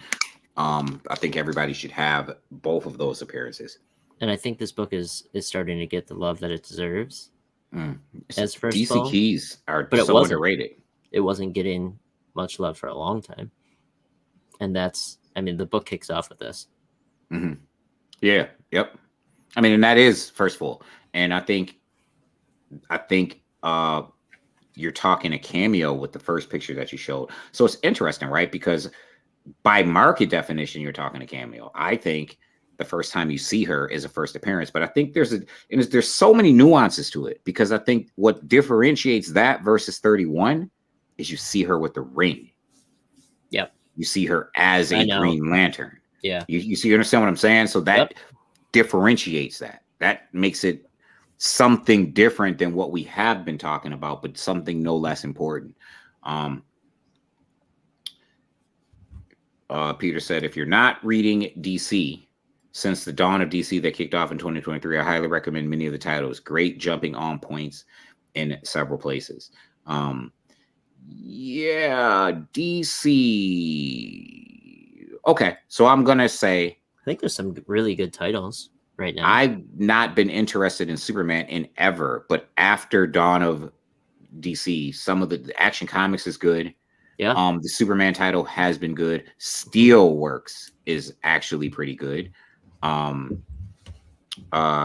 like all of the. I love the Vigil. Really enjoy the Vigil. I currently like this Wildcats run. Yeah, I actually like this Wildcats run. The Vigil to me is one of the best books in DC coming out from DC. Really? But yeah, Vigil's really good. Action Comics though is surprisingly good, and I thought they should have went that route with Action Comics a long time ago. I'm glad they went that route with it being an anthology covering the entire Superman family. Should have been done a long time ago. Glad that's the route they're going. DC has been better. Not great. Better. Which is weird because, and not weird, but it's interesting, right? Because you and I have talked about this before. DC has since 2000, right? The biggest first appearance to come out of DC in the modern era is Harley Quinn. But major characters have come out of DC since 2000 that are so underrated. Big characters. Huge. Like really big characters. Already culturally important characters like Damian Wayne. But Damian Wayne's catching fire. But that book was probably, to my opinion, the most underrated DC book. Yep. In the 21st century. The most underrated DC key in the 21st century, in my opinion, is Batman 655, 56, and 57. All three of them. Yep. Super underrated. They're starting to really be appreciated by the market. But like, wow. You have this a long time. Like a long time. But you know what? That goes right back to our argument last week about the importance of Spider-Boy when we looked at how long it took Gwen and Miles to come up. It took a long time, man. Like Damian is taking a little bit longer, but I would expect that from a DC character in the current market. But we're seeing about anywhere from 6 to 10 years to see the movement that's a little bit more significant. Damian Wayne came out in 2006. We're talking 17 years for the son of Batman. But it's DC. Right. It's DC. Right. And for some reason, and I don't know why, because DC isn't going anywhere. They still have the 3 greatest IPs in all of comics, period. You can love Spider-Man. You can love the X-Men. I love the X-Men. You can love the Hulk. I love the Hulk. None of them trumps the importance and the popularity and the recognizability of Superman, Batman, and Wonder Woman. Period. The Hulk is recognizable. Spider-Man is recognizable. Those 2 characters, and maybe Captain America as a close third, and I'm speaking from a historical sales perspective, those 2 characters were Marvel's most recognizable characters to non-Marvel collectors. For Captain America is a close third. Man. Captain America was a close third. Before Disney movies, most people just called Thor the guy with the wings and the hammer. The wings on his helmet and the hammer. They didn't know the names of these characters. They couldn't tell you the names of the Fantastic, but they could tell you Superman, though. They could tell you Wonder Woman. They could tell you Batman. I think we're going to see an interesting period of spec over the next year. And it's because we're going to get a delay on every single property with this writer's strike. And DC was getting momentum from the TV shows, getting momentum from this new Superman animated series that they're doing on Max. It's phenomenal. They're getting hype from James Gunn, but if this strike does not end, we might see books drop again in price. Yeah, talking the writer strike on television. Writer strike on all the movies, all the TV shows. Now it's impacting SDCC because actors and folks that are writing cannot appear there. Like, it's going to impact comics. in a big way.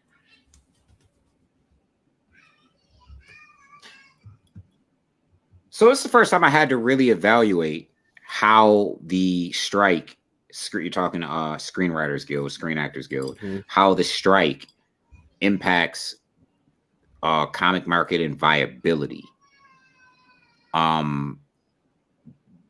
You're talking from an investment perspective that is going to impact the value, is what you're saying, versus what's actually printed. Also, like what companies are putting out.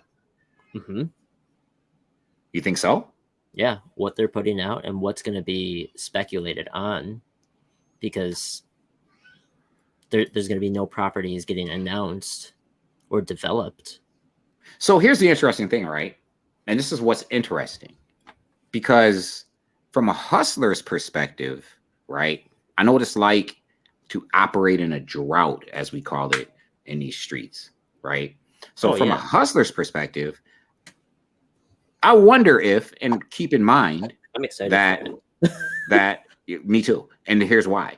Keep in mind that because, and what this means is, what it actually means to television is what happened in the early 2000s, right? Studios aren't buying new material and producing new material. This is how the advent of reality TV became a big thing in the early 2000s, because they weren't purchasing what we called scripted projects and material. Not that they weren't purchasing it. They weren't producing it. Not that they weren't purchasing it, which to me is the operative term, right? Because in this drought or this vacuum, it would behoove some major studios to be prepared, because the strike is going to end. To not only be prepared, but to have a slate of the hottest stuff ready to roll out. So again, I don't think that this is going to stop them from making purchases. And we know how Hollywood works, right? They'll buy a screenplay and it'll collect dust for 15, 20 years, never get produced. It'll be sitting on some shelf somewhere. I do believe that some of these comic properties are going to be optioned. Absolutely. I don't think that they're going to be produced during the strike, but certainly optioned. I don't think it's going to be a race to option some of this stuff. For sure. And I'm not talking superhero stuff. It's going to be a race to option some of this stuff. Oh, after, yeah. In the meantime, because you can still option it. True. I just don't know if they'll be spending money depending on the deal. I think so. I think so. I think certain studios, especially streaming services, I'm not even talking movie projects or regular TV, especially streaming services are going to be ready, chomping at the bit, ready to recover from this strike. First of all, it's not going to stop things like Netflix, Hulu. Netflix already options foreign projects and streams them. Do it all the time. They're always bringing foreign television series. There's tons of them and streams them. So I think that's going to happen. And I think some of these streaming services are going to, all right, we're going to stack the deck. When this ends, we got these on option. We're going to roll with them. It's not like they're spending millions of dollars for an IP. They're not. Not that isn't Superman. All right, let's check out some of the comments. So Sean says strike rules allow for actors to continue to appear at SCCC and such. They just can't talk about things that haven't happened yet. I don't know about that. They pulled all the actors out of all the major panels, and then they canceled on a ton of major panels too. Like all big name celebs aren't going to be at panels to even talk about stuff already out or already with trailers announced or shown. It's interesting. I wonder how that affects the James Gunn verse over in the DC side of things. Is it okay? Could we call it the James Gunn verse? I don't know. It doesn't sound good. I don't The like it. Gunverse. J Gun. What are we gonna call it? Don't want to call it the DCEU. I'm gonna call it. I'm cautious until I see anything. You're cautious about James Gunn's upcoming properties? Oh yeah, Some of the announcements for Superman are just like I have no excitement a about comic fanboy's dream. All the cameos? any of it all at all. Really? And I love DC. I'm no. You're not, you have no faith in what James Gunn could bring to the table, even though we already saw a dope DC property from James Gunn. James Gunn took a very obscure property and made it dope. I mean, it was fun. I wouldn't. It's pretty dope. I would not put it in my top 20 of comic book movies. I'm talking about Peacemaker. It was all right. It's not a movie. I know. It's fine. It's not anything that I'm in love with. I mean, what are we comparing it to as far as comic television shows? It certainly beats most of Disney Plus's Marvel offerings. I just don't have much interest. Yeah. I like James Gunn's ability to take, but like I'm not rushing out to like go buy Peacemaker. I'm not waiting for the next season. Like, oh my god, I can't wait. Okay, so this is weird that you say this, and to each their own. But what we're talking about, brass and tacks, is James Gunn's ability to take obscure comic characters and make them relevant and enjoyable, i.e., Guardians of the Galaxy. Well, yeah, I know what you're talking about. He's making things relevant. Do I love and them? Enjoyable? Correct. Do I love it though? No. I think you loved Guardians of the Galaxy. Well, the first one. We're talking about DC properties. Mm-hmm. Like his DC stuff, I've enjoyed. I don't love it. Well, it's good. Are we calling Watchmen DC? Oh, Watchmen? No. Okay. So what DC stuff would you be referring to outside of Peacemaker? For Gunn? Mm-hmm. Suicide Squad. I mean, but that's garbage. Well, but that's my point. Like, I enjoyed it. It was fun. I forgot Suicide Squad. You're talking the second one. Both movies were fun. Like, good stuff. The second one was fun. I don't remember the first one. But it makes me go, okay. It's funny. People love Suicide Squad. I'm going to watch these movies. They're going to be fun. But am I like chomping at the bit? Like, oh my God, I can't wait to see what he's going to do. All this. No, I don't. No. Who? And honestly, I agree with Peter. So listen, I think Winter Soldier Marvel ranks up there as one of the all-time too. greatest comic movies, period, point blank. Like Winter Soldier was a masterpiece. Oh yeah. It was a true, just a brilliant movie.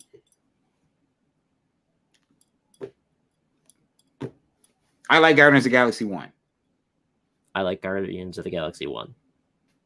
But I put Winter Soldier in the top 1% of Marvel movies, period. Actually, I can't think of a movie that I'd put over Winter Soldier from the Marvel catalog.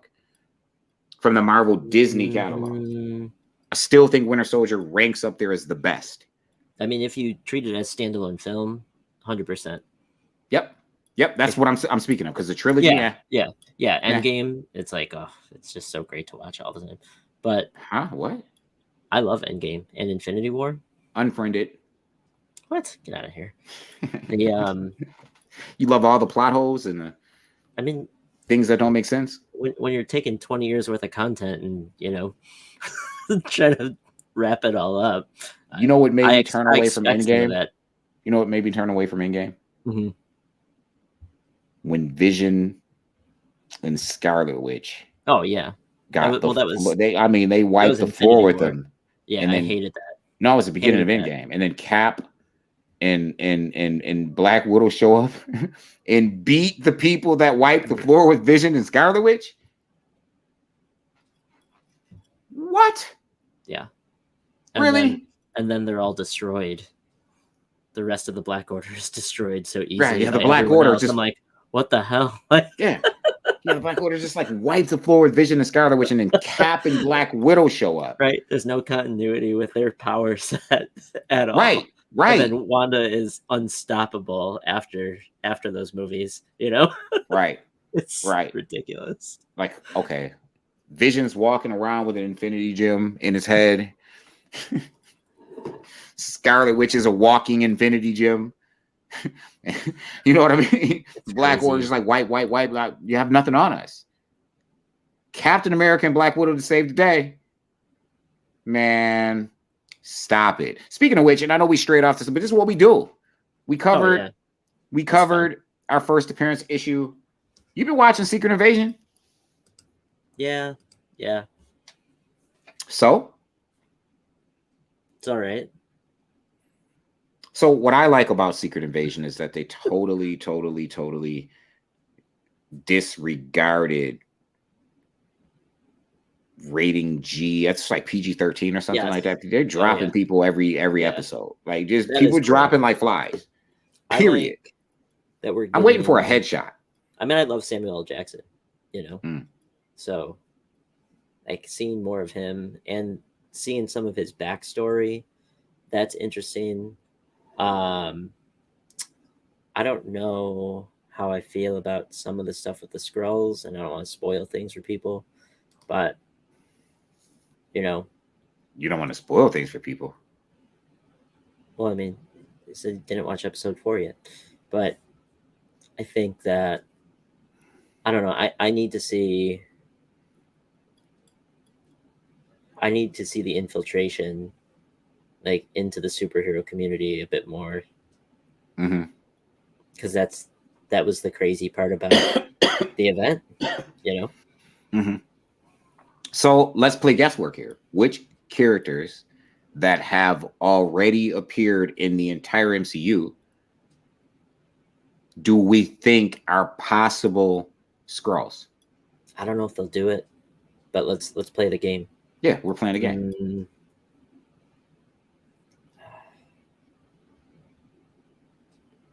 And this is to the viewing audience as well. To those in the comments, sound off.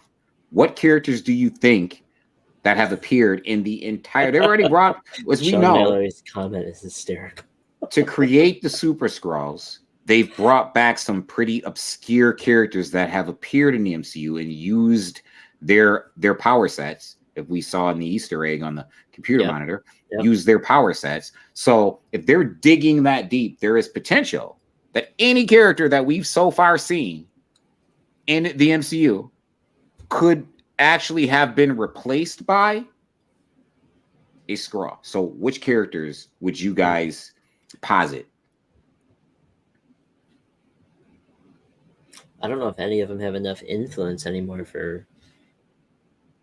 I mean, I think the one that has happened was, you know, maybe the most important from an influence across the world standpoint. I can't that's think in of the series. Correct. I can't think of anyone else who, like Tony Stark is dead. He would have been the perfect one. I don't know if there's anyone else. I mean, we've seen 2 so far, right? Obviously, Nick Fury, without having to, you know, spoil anything. Yeah. And then obviously the probably most important character as revealed by episode 4. Oh, man. Sean's making me laugh today. That's hysterical. So I'm trying to think, and I'm hoping some people can in the comments. I'm hoping some people in the comments can offer some ideas as well. But I'm really trying to think like, who would be one logical, who would make sense, who would be someone we least expect to have been replaced by a Skrull. Like, first of all, Peter, plug your ears. Plug your ears. Ones that are left. Say again? I don't think there's many great ones that are left. They don't have to be great. No, but I mean that haven't been touched in the past phase, you know? Most of them are in their own like new status quo. Are you talking about like they're not gonna replace Sam or Bucky? Hawkeye has his own thing going on. Like Why? And he's like settled, so why would you replace him? That would be pointless. I mean, the most Stupid. obvious one would be Steve Rogers, right? Yeah, but he's dead or gone or whatever. Right. For now. Like Hulk, but how the heck do you do that? Right. How do you can't do that. You can't do that. You can't do Hulk. And it would have to be Earthbound, right? So we'd eliminate, Guardians of the Galaxy. They'd have to be on some level Earthbound heroes that have appeared. Scott's in the quantum realm or whatever, Mm-hmm. Who else is there?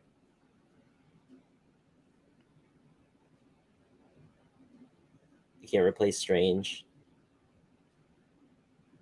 Right. No, you can't. Maybe Sharon is a Skrull.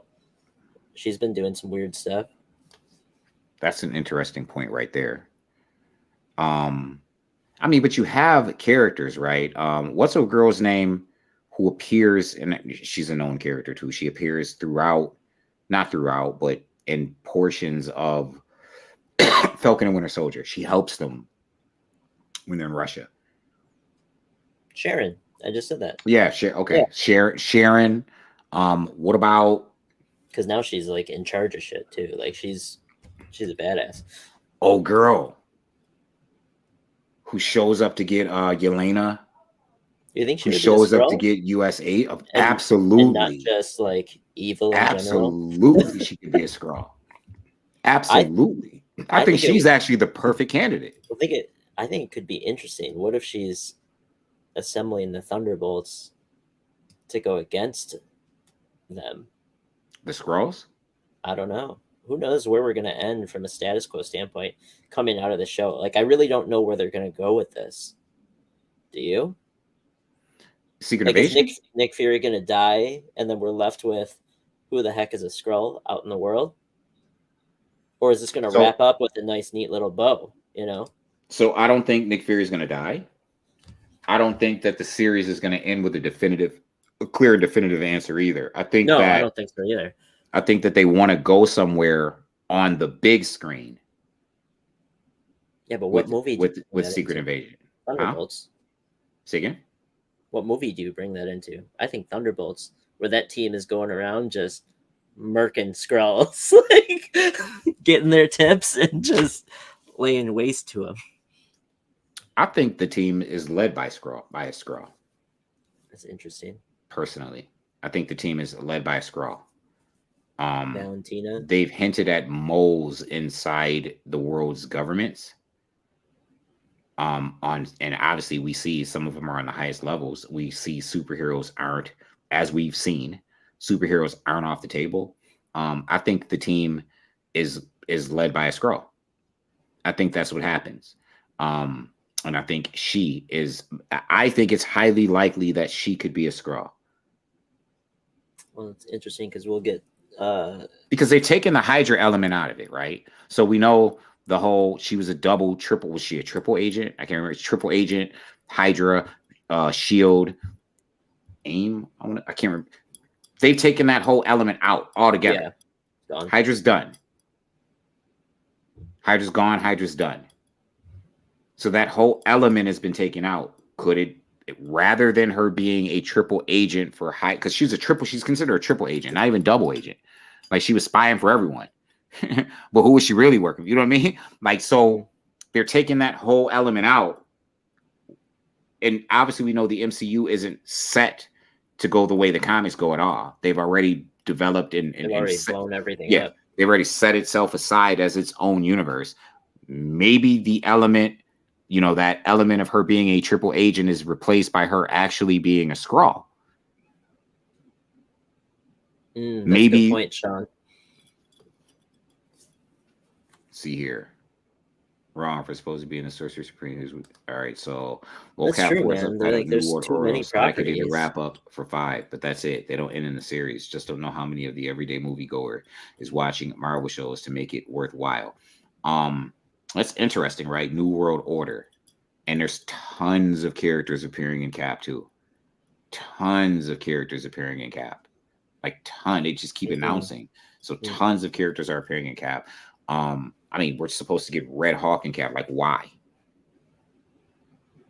I don't know why. I guess it's going to make sense. Maybe this episode of Cap is going to be tantamount to Civil War, where we just got tons and tons and tons of characters. It's a bad idea. Well, personally, I think that the Marvel Universe is going towards Secret Wars. Well, it is. I think that's where we're going to get Doctor Doom. I don't think we're going to get Doctor Doom in Fantastic Four's origin the way we've known it to be told. I don't think Marvel has any interest in retelling what was already told in those Fox movies at all. No, I agree with you on that. So I think the first time we see, so I don't think Kang is the big bad of this phase of the. I think Kang is the minor boss. I know that are plenty of movies that are going to tie around Kang. It's like plenty of movies tied around the Infinity Gems, and then we got Thanos. I think that the big bad, because obviously we know with all the splinterings, Kang War, right? Yeah, but I actually think the Secret Wars, right? But I actually think what we're going to get is God Emperor Doom. I mean, that's what I would have hoped for, right? And then as a result, we get Fantastic Four. Direction. I think Fantastic Four's origins will take place during Secret Wars. Slated like way before that, though. Say again? Wasn't FF is slated for a couple years? I think 2025 or something like that. The Secret Wars. Yeah, but I think their origin will be tied into what's happening with the multiverse, and we're talking the Hickman Secret Wars story, right? So like, I agree with that. Yeah. Multiverse is going to play a huge role. I don't think they're going to come from an alternate reality. No. I think their origin is going to be tied in with this multiversal collapsing, all these multiverses collapsing in on themselves. Say again? Yeah, like the incursions. Yep, the incursions. That's what I think their origin is going to be tied to. Things will be reverse order. I think we'll get God Emperor Doom. I think that'll put God Emperor Doom and the Fantastic Four as arch enemies. I think that story will lead to the Fantastic Four and God Emperor Doom, because I think we're getting God Emperor. I don't think we're going to get the Maker, but I think we're getting God Emperor Doom for sure. I don't think we'll get the Maker. I think that a viable origin could be, all right, these incursions are happening. They enlist the best scientists in the world, and you've got Reed Richards, Sue Storm, and then their family just happens to be there, and boom. They're messing around with multiverse, and it just, that's how they get their powers. Yep. And it goes from there. Yep. Maybe Doom comes from another universe, and maybe we already get a Doom that's elevated. That could be interesting. I don't even think Doom's going to come from another universe. I think he'll be one of the scientists that you just talked about. I mean, that's a potential too. It'll be one of those two. I just want to see him. He needs to be in, especially with all the stuff that's happening with Jonathan Majors. Like, are we going to get him? He's been phenomenal. I mean, it would be just like Doom to usurp Kang's ability to take his technology. That's what he does, right? Yep. It would be just like Dr. Doom to do that. And then, we got some other things to address, right? Like there's a Celestial running around the MCU now. I mean, Sean was talking about earlier, Eternals. It's just isn't the worst movie. No, it's not the worst movie, but you forget that they set it up for another one, and then you're also I don't know. And we got a new Avenger as well. Well, correct. Who we've known to be an Avenger, Eros. You know what I mean? Brother of Thanos. There's just so many. I was reading an article a month ago, and all the loose plot holes from the last phase, all the things that need to get picked up and moved on, and it was so many, way more than previous times. I don't know what they plan on doing. Sean Mallory, always a pleasure. Always a pleasure, bro. Appreciate your insight. Appreciate your commentary. And as for that very last line, stop it. Of course. I hope she comes back, though. Of course, Scarlet Witch is going to destroy, if that is the case, that reality's Jean Grey. Because apparently Marvel wants to use Deadpool as a vehicle to destroy all of those other properties that weren't owned by them, to just get rid of them. And it's cool. It's fun. It's Deadpool destroys the Marvel Universe, right? Like, it's really cool. Of course, Scarlet Witch is going to do what she ultimately could not do in any other reality but that one and defeat that reality's Jean Grey. I'll give you that. Yeah, Peter, we've got that too. Like, that's up in the air. That's huge. There's so many things up in the air right now. We were going to get Black Knight in the Blade film. We were. But the Blade film went back to the drawing board. Yeah, man, it's crazy. Like, there's so many pieces that are up in the air. Black Knight, Eros, and the Eternals being captured by the Celestials. You've got the Celestial just randomly living in the, like, stuck in the middle of the earth. In the middle of the earth, right. That no one ever talks about in the shows at all. They never really talked about it in the comics either, though. I know, but it's just, like, ridiculous. Then you've got it was always there, though. The stuff, you know what I mean?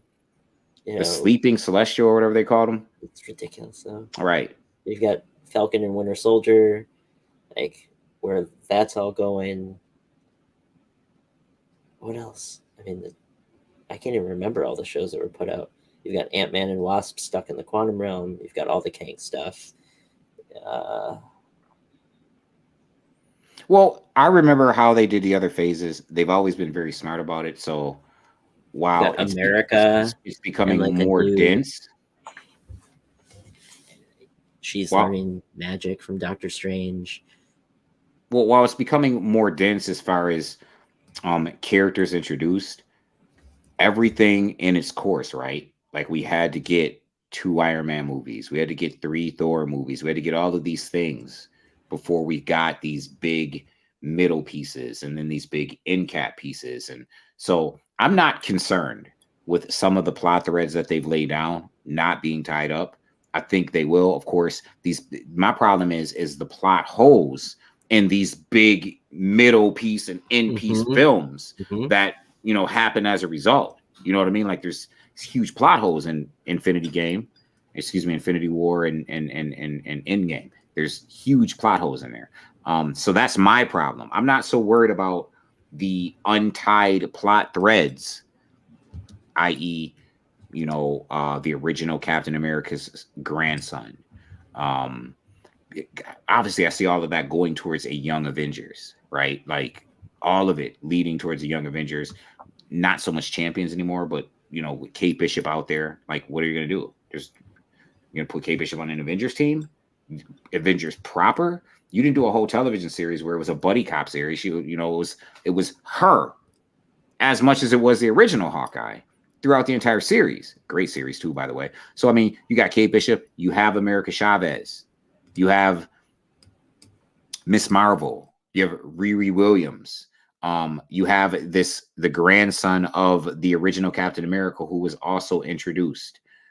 We just got the Incredible Hulk's son in She-Hulk #4, right? We got Scar, which a lot of people, not #4, in the She-Hulk, the final episode of She-Hulk, which a lot of people just don't remember or even talk about. Like, we got the Incredible Hulk's son. Looked really bad. It's really bad CGI, but we got the Incredible Hulk's son. We're probably getting a young Nova if you hearken back to Guardians of the Galaxy #1, right? We're probably going to get a young Nova because you've got also, don't forget about Thor and his, like, new sidekick. I didn't watch the last Thor film. What are we talking about here?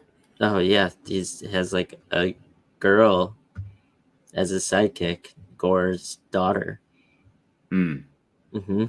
Yep, Sam Alexander. I like that. Dope insight research regarding Cameo versus first appearance. The trickle over into the discussion of the writer's strike and its effect on the comic book world. Appreciate you guys and all you do. Yo, appreciate you, Eric, man. Thank you. Thanks, Eric. Thank you for watching. Nice to see you. Thank you. Thank everyone who's watching on YouTube, by the way. Really, really, really appreciate that. If everyone could just pop over to YouTube, like, give us a thumbs up, or just watch it for a couple seconds. You can come right back to Facebook. Really appreciate that. Y'all are awesome. Peter says Sam Alexander. Yes. I don't think we're getting Richard Rider, right? I think we're getting Sam Alexander. I don't think we're ever going to get a Richard Rider Nova. We know that the the member of the Nova Corps in Guardians of the Galaxy #1 specifically mentioned that he has a young baby. Yeah, they should just follow the Nova series with Sam. Mm-hmm. He finds the helmet. Mm-hmm. Boom. Done. Right. Becomes Nova. He's got a great origin that translates right over. The problem is Richard Rider Nova, the way L. Ewing writes him, oh my God, man. He makes you want to go back and read every Nova comic ever. Every time someone speaks about Nova, especially in like the X-Men books, because he's sometimes in there, especially in X-Men Red, they're like, he who fought when all else failed. Like, that's what the universe recognizes him as. Like, he who fought when all else failed. Like, he who perseveres, because Nova's like considered the universe's superhero. Like, when it comes to intergalactic outside of Earth, it's Nova.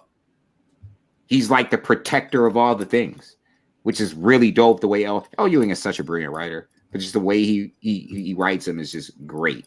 There's like Nova Corps stuff in the MCU that I think could be explored way further. Oh, you mean in the MCU? Absolutely. Oh, yeah. Absolutely. Yep. So much is hidden in the Guardians. Again, we're talking about plot holes and convolution, right? Like, it's very interesting. And I have to watch the next Guardians of the Galaxy film to see if it reconciles, because we saw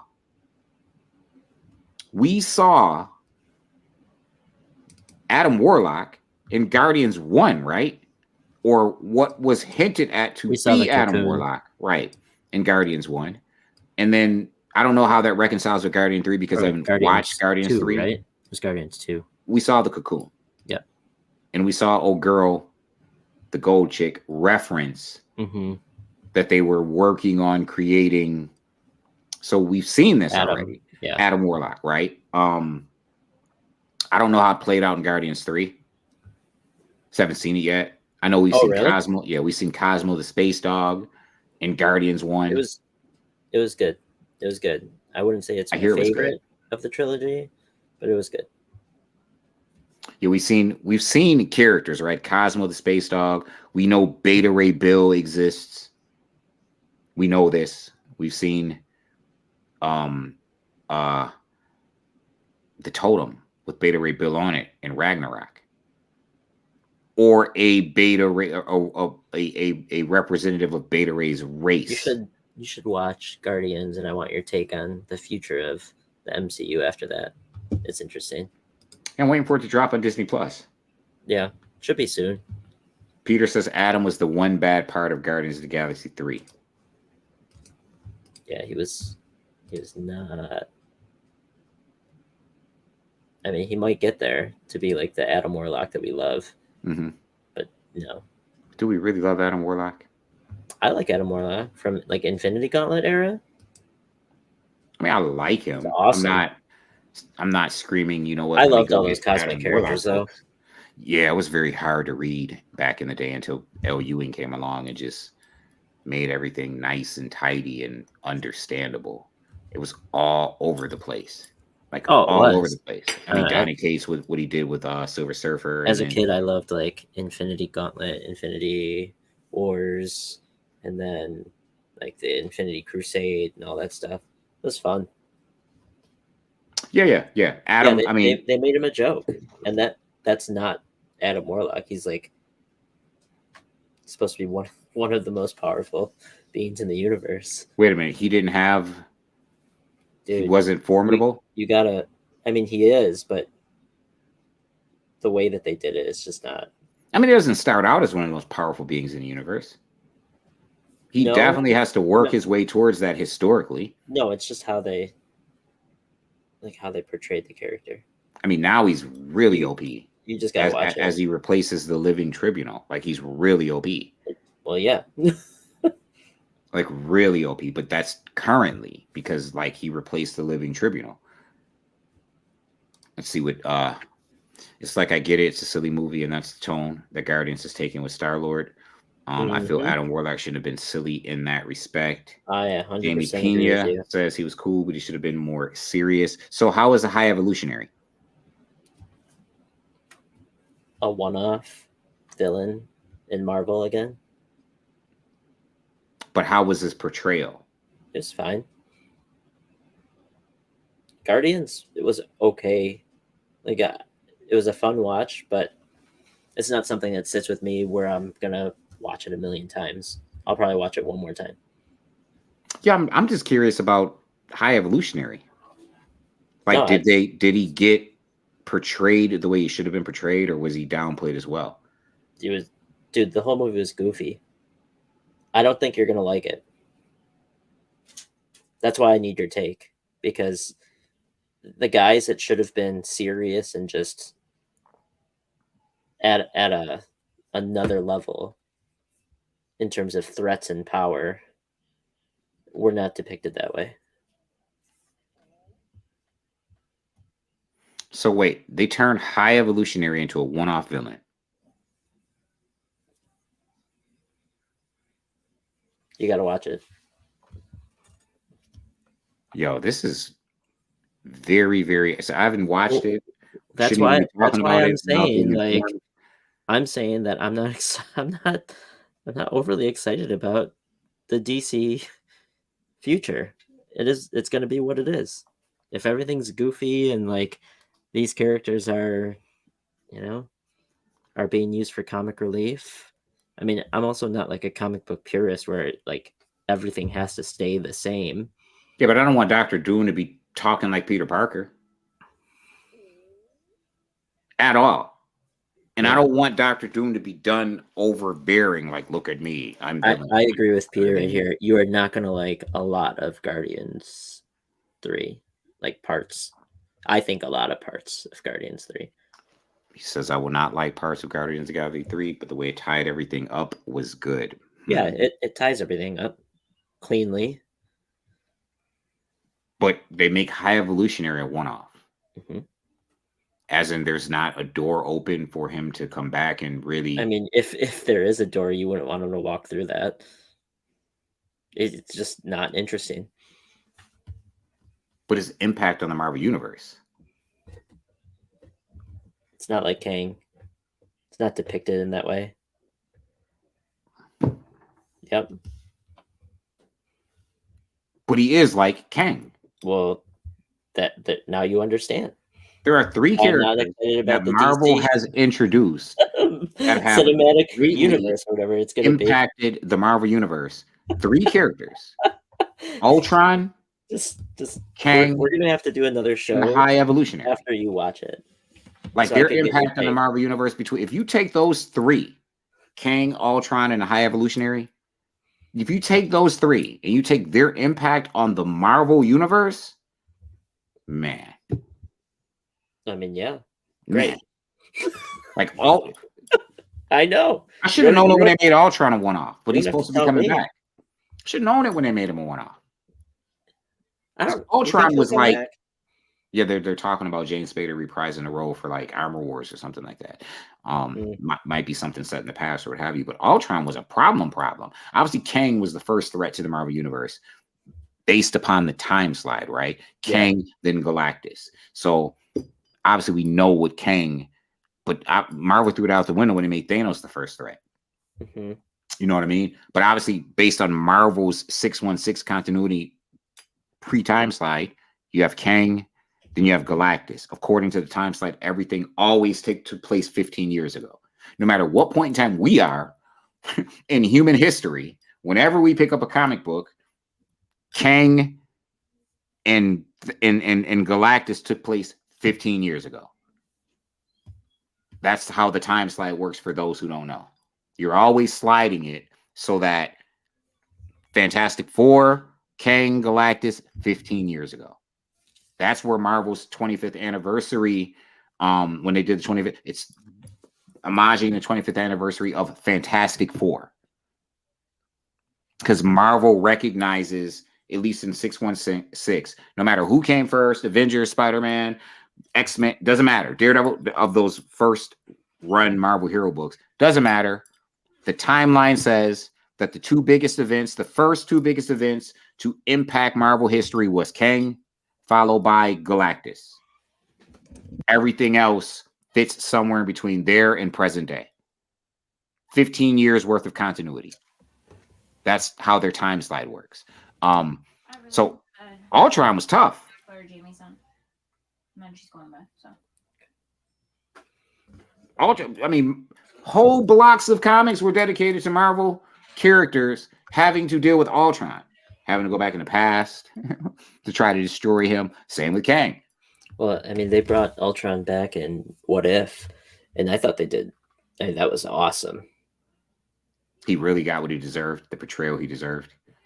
I don't know. If that would have been live action, it would have been insane. I wish they would have did like little live action vignettes, but animation worked out so well. Like the story was phenomenal. I don't know. I don't know how you could bring Ultron back and do him better than. Appreciate that. Really appreciate that, Jamie. Depicted.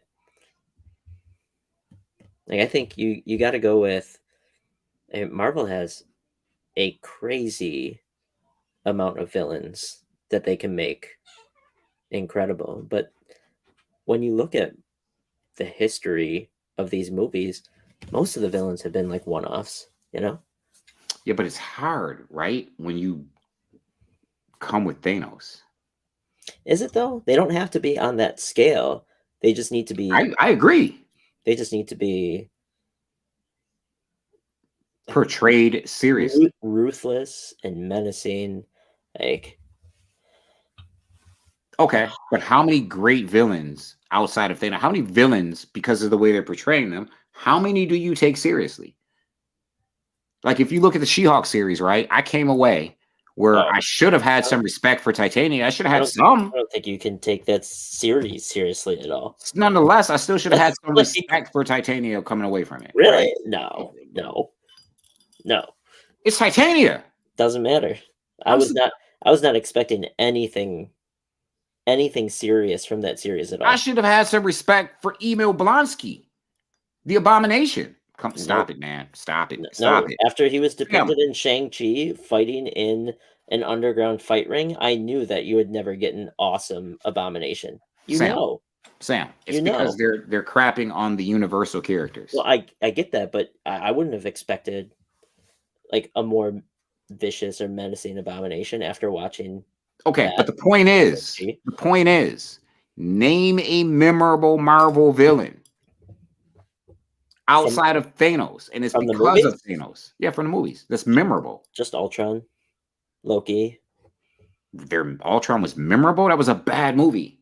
Doesn't matter. I think Ultron was one of the more memorable characters. I don't. I forgot exactly. I completely forgot, but I'm biased because I think the movie was really bad. Well, the movie was really bad. Like really, really bad.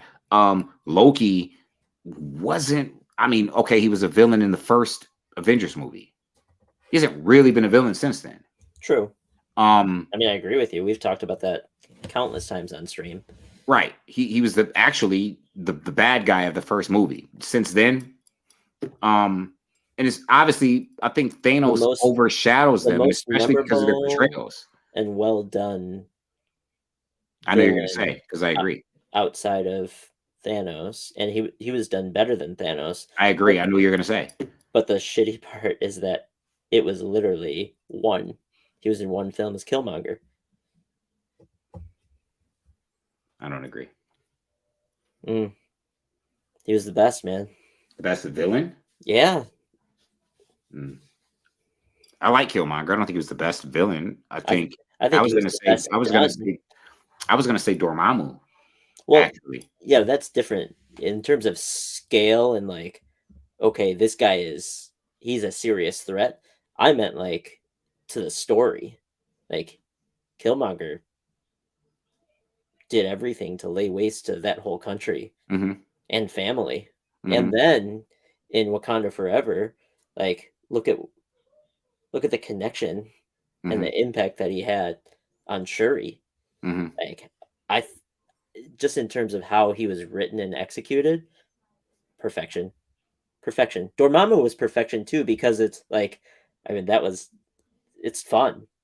I think they can go back to the well with that. Well, they have to, because Strange didn't beat him. Correct. Like that was really well done. Yeah, like he didn't beat him. Yeah. Can't beat Dormammu. But that's also the problem, right? Mhm. Because Dormammu is arguably the most powerful character that they've introduced into the MCU. And not even a hard argument, Mhm. right? Like, it's not even a hard argument. He's, with the exception of Odin, who they obviously had to get rid of because you can't have Thanos running around in Infinity Gauntlet and Odin, who can go toe, who's got to Mhm. get rid of him. You Yeah. can't have Odin running around. And we as hardcore fans know that like Odin is that dude. Thanos with an Infinity Gauntlet or not, like Odin is really that dude. So we have Mhm. to get rid of him. Which is crazy, right? Because we're going back to plot holes now, right? Like we introduce elders of the universe who have no idea who Thor is. Dude, you had Eternity in Stop it. Ragnarok, and they did nothing with them. Yeah, but Eternity isn't gonna No, I know. get This involved. is You know what I mean? He's not. crazy. Ragnarok was like, that's where you're gonna go? You can go right to Ragnarok? That was a surprise to me. Actually, it was the best Thor movie, Love but and you're Thunder gonna go is to the most extreme thing that could happen to Asgard and to Thor. right. Which I guess as an end piece for Thor for a trilogy, but it wasn't an end piece for the trilogy. You know what I'm saying? Yeah. I get it. Ragnarok was a great movie. I think they could have waited. They could have did Love and Thunder first. You know what I mean? Change some things with Love and Thunder, like build up, give Thor a Thor core, Yeah. and then go to Ragnarok. Let's get Beta Ray in there. Let's get a real Thor core, Eric Masterson perhaps, and then we go to Ragnarok. You understand what I'm saying? Instead of just jumping right to Ragnarok, then you're doing more Thor movies. Like, wait a minute. Ragnarok is like a big deal. But you got the Elders of the Universe, the Collector, and the Grandmaster. The Grandmaster doesn't know who Thor is. You're not aware that of Odin. Peter, what do you think is the best part about Kang? Why do you think he's the best villain portrayed? It's going to be because Jonathan Majors. I want to say this really quick because I definitely want Peter's answer while you're thinking about that, Peter. The greatest scene in all of the MCU is the introduction of Jonathan Majors as He Who Remains. It was just brilliant. In that Loki episode, it was just so brilliant where he's eating the apple and he's I just... really liked that series. A lot. Kang is the best villain portrayal. So I think he's talking about Jonathan Majors' portrayal of Kang. And no, I agree, but what part about his portrayal? And which have we seen Kang yet? So Have we actually seen I Kang absolutely loved.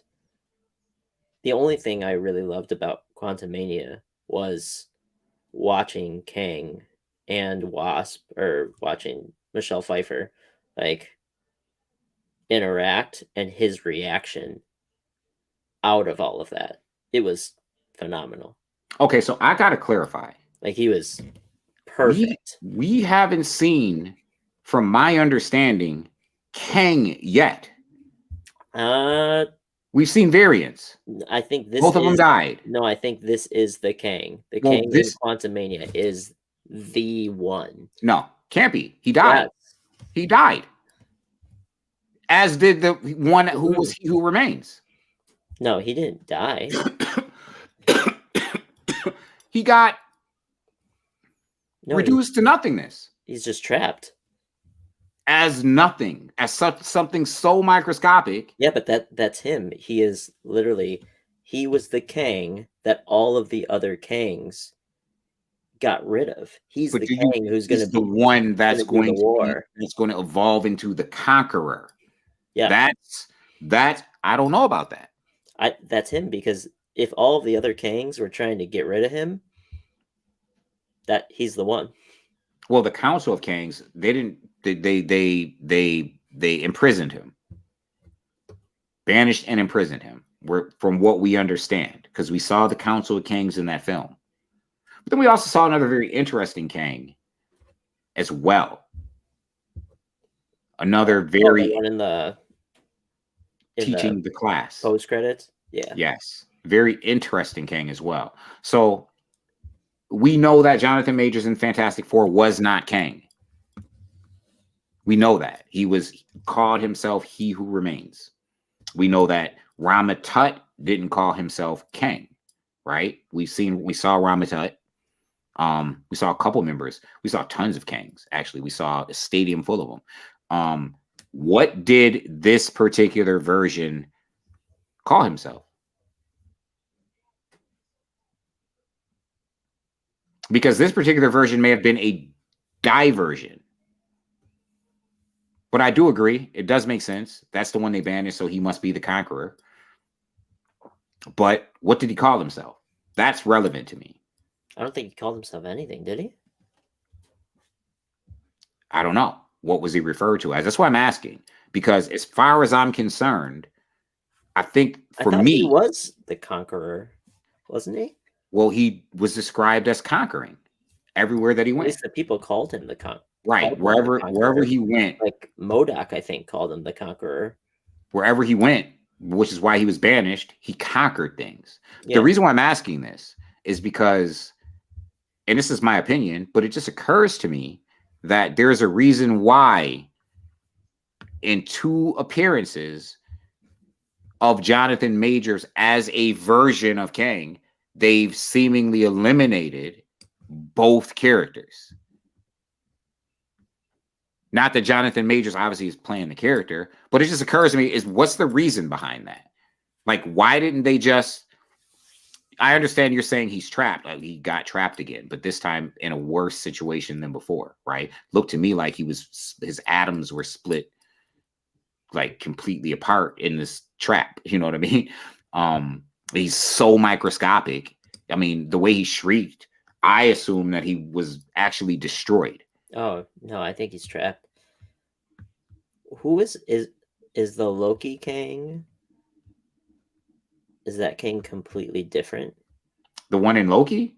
Yes. Was He Who Remains. He never even ever referred to himself as Kang. He spoke about his variants, but he has been clearly identified as He Who Remains. And that's what he was referred to in the film. Mm. So we know that that variant was not Kang the Conqueror. Correct. He was a variant of Kang. Yep. The one who,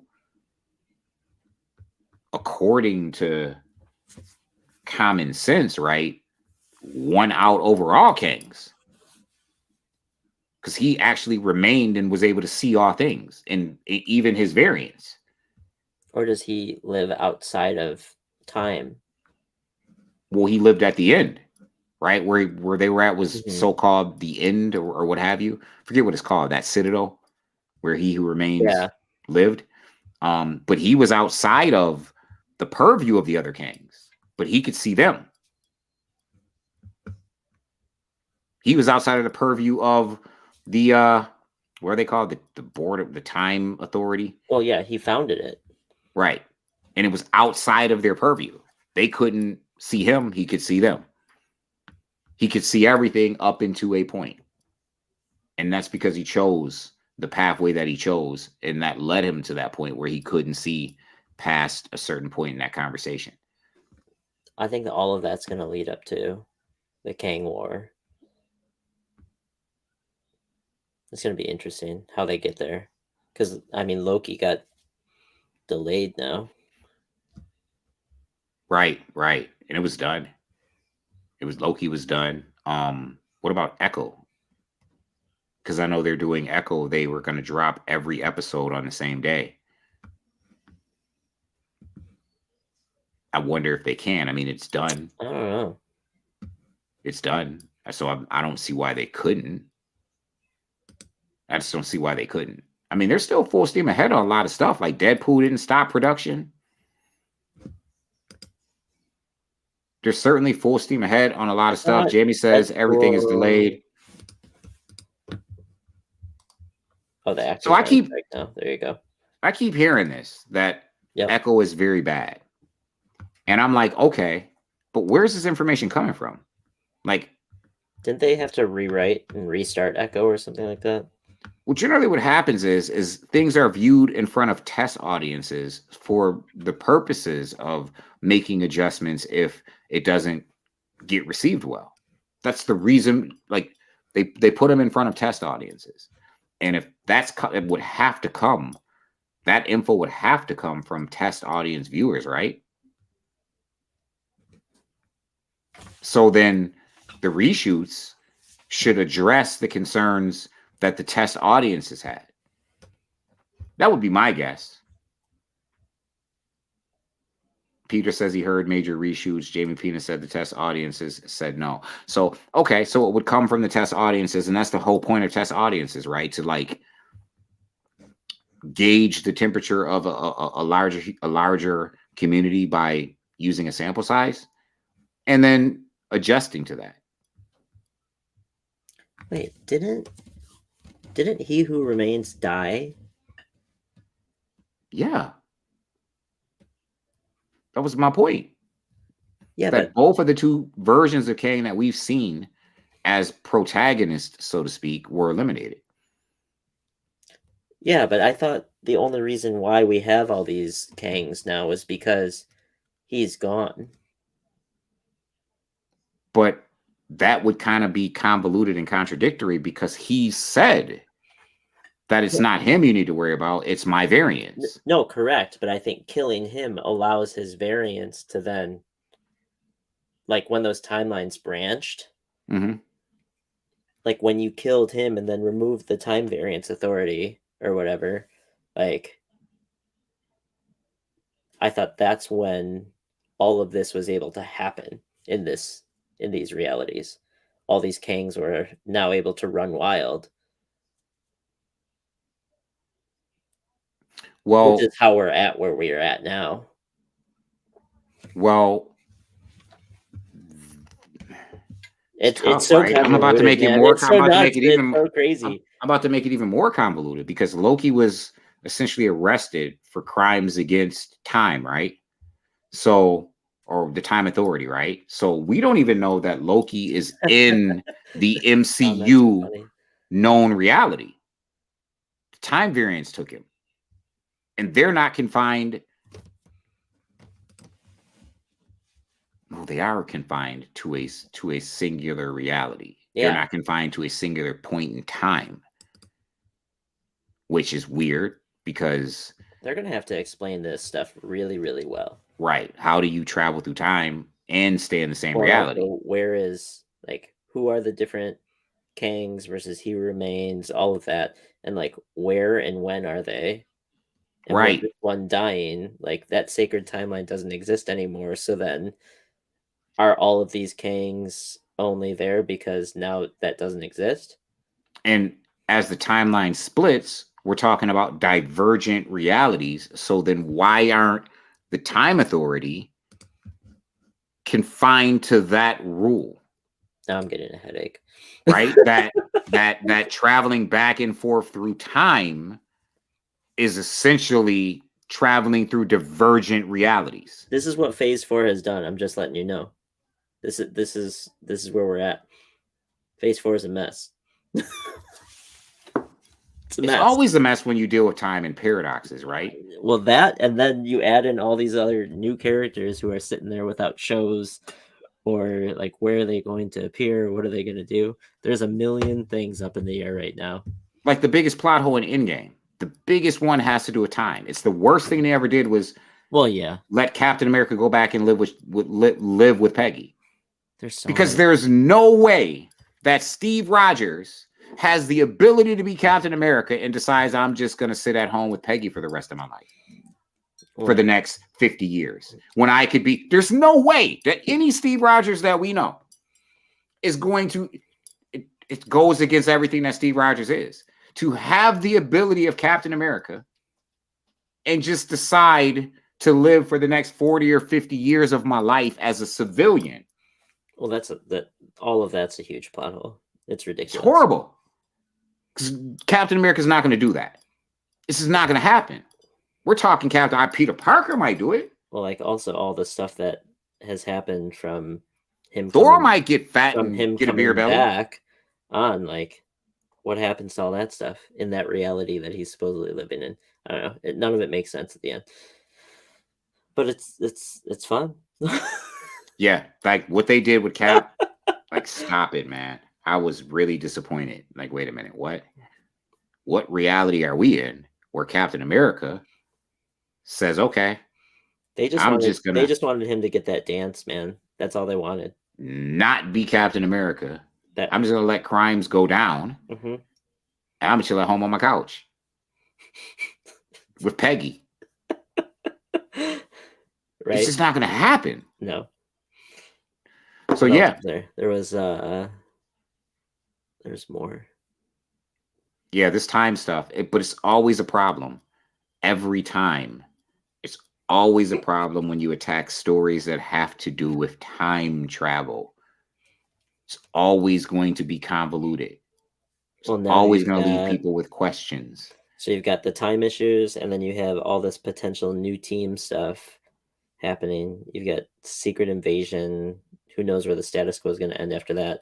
And like the rumor is that at the end of the Marvels, it's going to lead to like a Young Avengers tease or a Champions tease. Yeah, it's going to be an amalgamation because essentially in the comics, right, the Young Avengers and the Champions are pretty much Well, the yeah, same team. true. So we'll see what they get, but it's going to be the rumor was we're going to get Kamala telling the story of how she teamed up with Carol and Monica, and she's going to be telling it to Hawkeye. Kate Bishop. Exactly. Mm-hmm. And then she's going to be like, you know, because she's like super fangirl. She's going to be like, did you know that like Ant-Man has a daughter? And he's like just talking about all these young superheroes, and it just teases Young Avengers. So no offense, right? What's interesting is they have to do a lot to play catch up because all of the candidates, potential candidates in the MCU right now for Young Avengers, and this isn't me being any type of way at all. They're not going to be young. Well, soon. they're all women. Yeah, it's just Scar, right? And potentially Well, you've Captain got- America's grandson. You could have Scarlet Witch's kids if they come back to this Well, it would only be Speed. universe, right? Right. So, If they are able to come back, you would have. But right now, it would be Kamala Khan, Kate Hawkeye, Bishop, Kate Bishop. Riri Williams, Yep. America Chavez, Mm-hmm. Scar, which would replace Hulkling, right? Yep. Scar, and potentially Captain America's grandson, Patriot. The original Captain America's grandson, the one that was so that could be it. Patriot. Yep. Scar, hopefully He you did get a appear. Sam That's Alexander. True. That's true. Hopefully you get a Sam Alexander. They've hinted at Sam Alexander popping up. Is there anyone else? Oh, so you've got Cassie. So like a new like Stature. Yep. Right. So it's overwhelmingly. Is there anyone else who's debuted? Trying to think. Actually, it's right now. It's overwhelmingly. I mean, most of the pieces are there already. I mean, you don't have Miles Morales. That would be perfect. Right. That'd be right. I could see them putting Spider-Man on that team. No, I don't think so. I think they're going to leave him to do his own thing now. After that reset. I mean, I could still see him though. Them putting Peter Parker on that team in place of. I think Miles would have to be the one. Yeah, but Miles is, and we know Miles would exist in that universe because we did see his uncle. Mm-hmm. That would be perfect multiverse situation. In one of the Spider-Man films, we saw the Prowler in his civilian identity, Donald Glover. Oh, dude, you see him in the Prowler identity. Really? I don't recall. It's in Across the Spider-Verse. Oh yeah, but Across the Spider-Verse is a Sony film. Yeah, but it's all tied to continuity. If they're showing Garfield and Toby in the multiverse there, it's all connected. Yeah, Garfield and Toby are Sony films. They showed them though, and it's part of the universe from the last Spider-Man movie. Okay. So you're saying that Across the Spider-Verse is connected to the MCU? It's all connected. I don't think so. Well, how would they not be? If they're showing in their Across the Spider-Verse and they're showing different iterations of Spider-Man, and they show Andrew Garfield and they show Tobey Maguire. Well, the multiverse is tied directly to the MCU universe. Okay. That's a fair point. I don't recall seeing Toby and Andrew in Across the Spider-Verse. Oh yeah, they show clips of like him holding Gwen dead, and then I think Toby was holding Uncle Ben, and then in the that holding chamber, they've got Donald Glover as Prowler. That was awesome. That was awesome. So if you take that, like he's from the MCU. He is from the MCU, right? So yeah, like that. Can't wait for Deadpool. I can't wait for Deadpool to kill them all. It's interesting, right? They bring Venom into the MCU specifically to leave a piece of the symbiote and then send him right back to his reality. Another plot thread, right? Dude, there's so much stuff. Like just to leave a piece of the symbiote so that they could have this reality's Venom. And whoa, coincidentally, it'll probably be named Eddie Brock. Like Eddie Brock comes in this reality just to leave a piece of the symbiote to be found by Eddie Brock. Dude. And it's probably because the symbiote would be looking for Eddie Brock. You know what I mean? Like the piece of the suit would be looking for Eddie Brock. For him, yeah. It's also weird. It is. And it's hard to keep track of now. It used to be so easy. Like you and I could sit here and talk about, phase 3 going into phase 4, what the best parts were, what threads were like left hanging, and now we need like a book. Well, isn't it interesting that the rumor is, which is why? And I've been saying this, right? I think a Marvel television team property with the young characters won't be called Young Avengers. I think because they plan to do more Avengers movies, and I've said this. I think it should be Champions. I think it will be Champions, and it's very interesting that the rumor is that across the next upcoming months, there are comic books being released with variant covers, and each cover is going to feature a member of Marvel's upcoming Champions team. Oh yeah, it's kind of like a what if everyone had a sidekick covers. Right. And then which ones are actually going to turn into real heroes. Right. I saw that. Yeah, but I do think the Champions team is going to be potential right there. Like those. Well, I don't think they're going to be new characters. I think they're just going to. They have so many young characters that cross over between Champions and Young Avengers to choose from. Oh, true. Just in general, I think those covers are something that should be bundled together, and you just you get every single one. How do you replace? That would sell like crazy. How do you replace Miss Marvel as the leader of the Champions? I'm talking in comics, right? Like she's the ultimate leader of those characters. Yeah, I don't necessarily like that move. Her as a leader? No, I don't like the move of killing her and then putting her in the X-Men. Because they're not going to put her in the X-Men. I've been saying this from the jump. I've said it a long time. You don't think so? No, I knew she was going to be resurrected, and I knew she was going to be resurrected. I knew she was going to be resurrected. I've said it. I'm on record as saying it that she was going to be resurrected through the resurrection protocols on Krakoa, because her ties to Cyclops. First of all, they always intended for her to be a mutant. Originally that character was meant to be a mutant, but Marvel was going through that Fox drama, which is why they decided to crap on the X-Men in favor of the Inhumans and the Terrible. But her original, the original plan was for Kamala Khan to be created as a mutant. So I kind of knew she would get the resurrection protocol treatment and be revealed to be a mutant because of her ties to Cyclops. But she has very close ties to Cyclops because his younger self was a champion.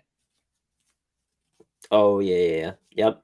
And if you remember during Outlawed, when they were being persecuted and they almost got captured, they were literally about to be captured, and Cyclops shows up. And they're like, yeah, we get saved by a hero. Cyclops is always a hero. And he shows up and he's like, yo, Krakoa's giving him amnesty. You got a problem with that? Take it over Krakoa. And he takes them. Miles Morales, Riri, Kamala Khan, he takes them to Krakoa through a gate during the last run of Champions because of her ties to Cyclops. Remember, Cyclops, who was the leader of the Uncanny X-Men, was never a champion. But remember when Beast did that whole thing where he brought the original X-Men to the future as children? That version of Cyclops became the leader of the champions. And then when he went back to the past, the current Cyclops remembers having that experience. He remembers being on the champions. So in one of the most recent issues of X-Men Red, one of the most recent issues of X-Men Red, they very briefly, the White Queen very briefly comes to see Scott, and he's like getting ready to go swim or something, and he's like, you know, he's flirting with her like, oh, you showed her. She's like, I wish, but that's not why I'm here. And she's like, you know, you heard what happened. And he's like, yes. And she goes, so I'm assuming you're going to want to ask the council to make an exception to the resurrection protocol. It's already been granted. And he's like, thank you. And of course, anyone who knows what's going on with, they don't say who, because L. Ewing is really good. We know the exception would be for a non-mutant, i.e. Kamala Khan. Huh. How do they get her memories and everything? Say again? How do they get her memories Backups? and everything? Yeah. Where does her backup come from? That's going to be interesting. Right? That's going to be interesting. Does that mean they have backups for others? And then, like, what does that maybe create? They retcon it, right? Maybe, and what's interesting is, when I say maybe they retcon it, maybe Cyclops had them all backed up when they were running around as a champ. Maybe Cyclops backed up her memory when he appeared in the most recent run of champions and took them. Because when they show up, it's Dust. It's Dust and Cyclops. You know, Dust was a champion as well as a young Avenger, but she's living on Krakoa. So when Cyclops and Dust show up to rescue them, which is in the last 10-issue run of Champions 2021, that's where they back it up. They take her to Krakoa. You understand what I'm saying? They take her, Riri, Miles, they take them all to Krakoa. Yeah. That's when they back them up. They Cyclops backs her up. That's so interesting. They just retcon that. It makes sense.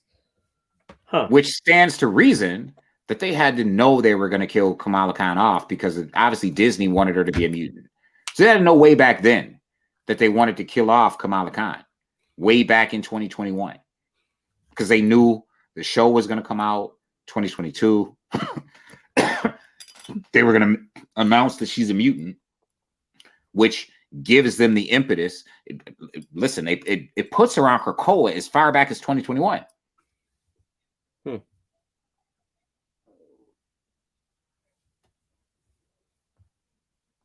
I mean, I'm gonna buy it and read it. Read what? Miss Marvel. I don't think she's going to be an X-Man, though. I don't think she needs to be. I mean, she's got the X. Yeah, I think that's just because they want to sell comic books. You understand what I'm saying? Like, I think that's what that's about. But I don't think she needs to be an X-Man. I think her ties to Krakoa are really dope. I think it's how it should be. I don't have a problem with it. I knew it was going to be the Resurrection Protocols. I've been screaming it. It's going to be the Resurrection Protocols that bring her back, because they want to make her a mutant in comics to coincide with her being a mutant in the MCU. Oh, and yeah. 100% they wanted that. Like, I knew that was going to happen at some point. It was just how. Right. And it makes sense. But again, how does she become a mutant? That is the question. And when I say that, how does she become a mutant? Does she have a dormant X gene? Latent mutant powers? Because we know she's Inhuman. We know it was Terrigen Mist related, that she's part Inhuman. So is it latent powers? Does she become a mutant in the Mr. Sinister way? He spliced to use Thunderbird's DNA to make himself a mutant? Or does she have latent mutant powers? Which could be the case, because she has latent mutant powers in the television series. They just haven't told us what they are. That's true. You understand? Remember at the end, he's like, yo, I was studying genetics. So she does have, because her powers in the television series aren't necessarily what they are in the comic. She needs those gauntlets. Yeah. You understand what I'm saying? So it's because it would be horrible, and we don't need two Reed Richards running around. Those gauntlets are supposed to be pretty big and tie into something like Shang-Chi wise too. Nah, you don't know what those gauntlets represent more so than Shang-Chi? The Negabands. The Negabands, bro. I know, but then they're supposed to be like Shang-Chi is supposed to tie into that in some way. I mean, it makes sense, right? Like with the 10 rings. You got all these artifacts. I was reading about it. It was interesting. Yeah, you got all these artifacts, all artifacts like floating around on Earth. The Negabands, the 10 rings. The rumor was like the 10 rings were coming from, like they're from the multiverse. I don't know. There's a ton of different rumors out there. It's a lot. You got the trident carried by Namor. Yep. What else? What other artifacts outside of vibranium? You got Namor's trident. You have, which we know Namor's trident is an artifact because he's as ancient as dirt in the MCU. The 10 Correct. rings, her negabands. What else do we got? What else could we throw out as Like artifacts. I don't know if there's. I mean, Doctor Strange introduced so many, and then they didn't mean anything. You know. Yeah, but I'm not concerned with. And Doctor that's also a loose like plot hole too. Like all of his artifacts. He had a ton. not just the artifacts. Baron Mordo, like the actual one from this universe, who's still out to get Strange. We only saw the multiverse version of him. No, we saw this universe version. When? And Strange 1. No. Yeah, but he like is dedicated to taking Strange down, and we did not see anything of him Right. in the second movie, other than that multiverse version. Well, we're probably going to get, because of Secret Wars, which is leading to, we're probably going to get a Cabal anyway, which would put Mordo on it. We're probably going to get a Cabal. Okay. You know, you see what I'm saying? If we got an Illuminati already, Yeah. and that's not even the real MCU Illuminati. It was just an Illuminati from multiverses, assembled from multiverses. The actual one that exists in the MCU probably hasn't been assembled yet. And we know if we get Secret Wars, we have to get a Cabal, which would put Namor, probably Mordo. We don't have Thanos, so we're not going to get Thanos on that Cabal, which, I mean, we could get Thanos back, right? I mean, we could. I think that would be a bad move. We've already had two versions of Thanos, you know? Yeah, but Thanos' relationship with death stands to reason that we get Thanos back. Although MCU's version of death is Healer right now. Yeah. But she's not the penultimate death. I don't know if we're gonna get any of that. You don't think we're gonna get death? Mm-mm. So I want to be honest, and I know it's gonna be much to people's disappointment. This Deadpool 3 film is probably going to be Disney's way of saying goodbye to Deadpool. Oh yeah, I think so. I think so. I think at the end somehow he's gonna destroy himself and the like every Fox iteration character. Period. It's gonna be. Wouldn't it be great though if the most Deadpool brilliant destroys Fox the Marvel universe, but it's the Fox Marvel universe. There's one thing that they're leaving. There's so much Fox stuff that could happen, right? Because you had The Gifted. You had Legion. Oh yeah, there was a lot of good stuff. Legion was brilliant, man. I It was loved one of the most awesome. brilliant television shows, period. Like Legion was so good. And Legion doesn't have to be confined to the Fox universe reality any more than Phoenix does. Ish didn't see the movie, Jamie. So he hasn't seen the end credits either. What movie? Guardians. So what's the question? Explain it to me. Oh, I like that. The Staff of Agamotto.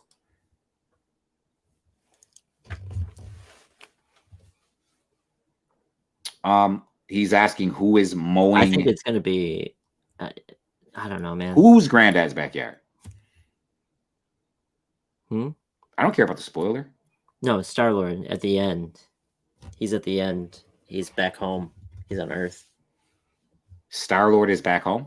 Mm-hmm. Which is why the rumors are like... So somebody's saying they're going to be a Star-Lord solo movie or television series. That's why those rumors are going about. Is it's going to be him on Earth. Which I don't know if I would want that. Yeah, I don't know either. I don't know. I don't know if I want that without his cast of, of other Guardians. Well,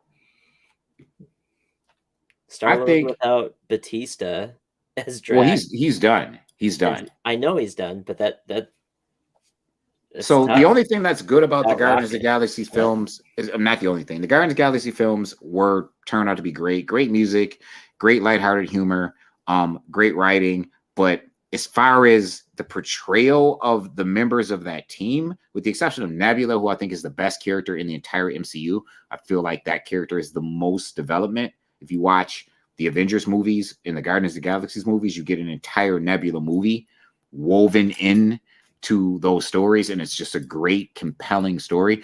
Gamora is by no means convincing as one of the most deadliest living beings in the universe at all.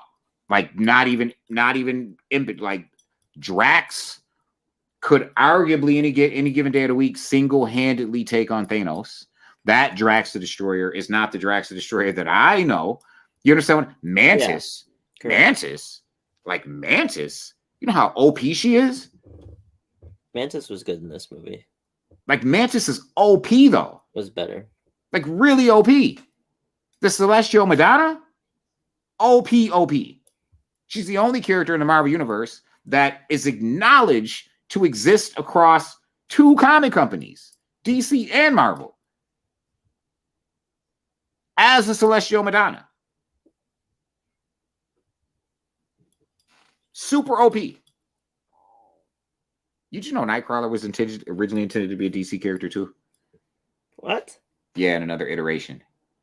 No, I didn't know that. Yeah, it was pitched. I forget who I forget where I read the article. It was pitched for something else. And then the writer of Giant Size brought him into Giant Size because it was pitched for something else, for another team or something, and then that's where Nightcrawler was originally intended. Well, not intended, but the person wanted him to pitch him to DC. That is so interesting. Yep.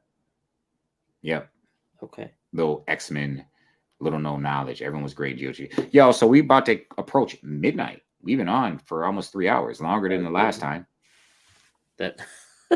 And obviously we let these shows go where they go. We talk the talk. Oh yeah, Jamie, I think Blue Marvel will appear in the Marvels. All we know is his stepbrother. Okay, wait a minute. What am I missing here? With his grandfather, and after the credits, it says Star-Lord will return. At the end, and then Jamie says, all we know is it's his stepbrother and he's black. Who are we referring to? Star-Lord. Well, Blue Marvel isn't Star-Lord's stepbrother, right? I don't believe so. Well, he's not. Adam Brashear? Yeah, no. But of course, in the MCU, anything is possible. Exactly. So who knows? Anything is possible. I'm trying to think what black characters could it potentially be? Not that it matters, because they obviously swap exactly things, so that doesn't matter. But I'm just curious. Adam Brashear certainly is, I would imagine, is going to be the surprise appearance in the Marvels. I think Blue Marvel is going to be the surprise appearance in the Marvels film. Adam Brashear, the Blue Marvel, for sure. That's my thought process. But then again, the way things are going with the MCU, every character with the name Marvel, Vance Astrovic, Marvel Boy, you know what I mean? Like, all of them could just pop up. Marvel Girl, Jean Grey. Nah, that's the one I will say won't pop up. No, it's Jean Grey, Marvel Girl. But Marvel Boy could pop up. Like, every iteration ever of a Marvel named character could pop up in this film, especially if the multiverse has anything to do with it. There's how many different Marvel Boys were there? Like 3?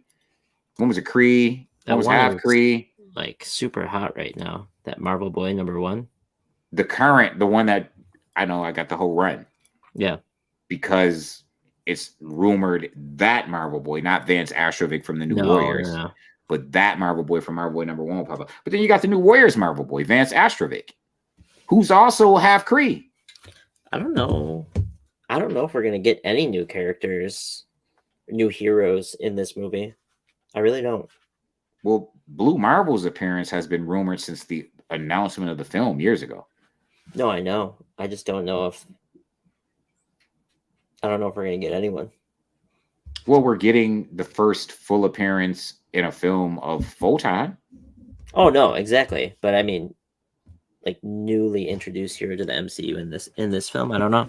But what I'm getting at is Photon hasn't done anything If anything, they're gonna be in the MCU. Like nothing. it's gonna be Kree. Oh, a Kree character? Yeah, just because they're going against the Kree. I mean, I would love to see her sister. That's what the rumor was, but that was squashed by the. Well, no. It was squashed in that the person who was cast is not playing that character. Correct. But there is no longer an accuser. The Yeah, accuser's dead. Exactly. So we do know that that job is open because the accuser is dead in the MCU. It stands to reason that that accuser will be replaced by her sister, in my opinion. If that accuser is even in the movie, if there's an accuser in the movie, they're going against the Kree. How do you go against the Kree and there not be an accuser? You know what I mean? Like there has to be an accuser, or not. But if I didn't know they were going against the Kree, I would think they would be going against the Skrulls. Because, well, it's interesting, right? We're at a place in Marvel Universe in the MCU based upon Secret Invasion where the Kree Skrull War has already taken place. Yeah, it's done. Like done. Happened behind the scenes years ago, right? In the 80s Probably a good MCU idea. timeline. What's that? That they don't go into like an alien war in the, Yeah, I think I'm going to go watch Captain Marvel again tonight just so that I can really get an understanding of how the Kree impact the MCU. Because it's actually the first film that you watch after Captain America 1 in the new Marvel timeline. Captain America 1 and then Captain Marvel. like Kamala's like nega band, if we're gonna call it that. There's supposed to be like that. I think that's what is causing her to trade places somehow. But it's with Captain Marvel instead of Captain Marvel. Captain Marvel, you know what I mean?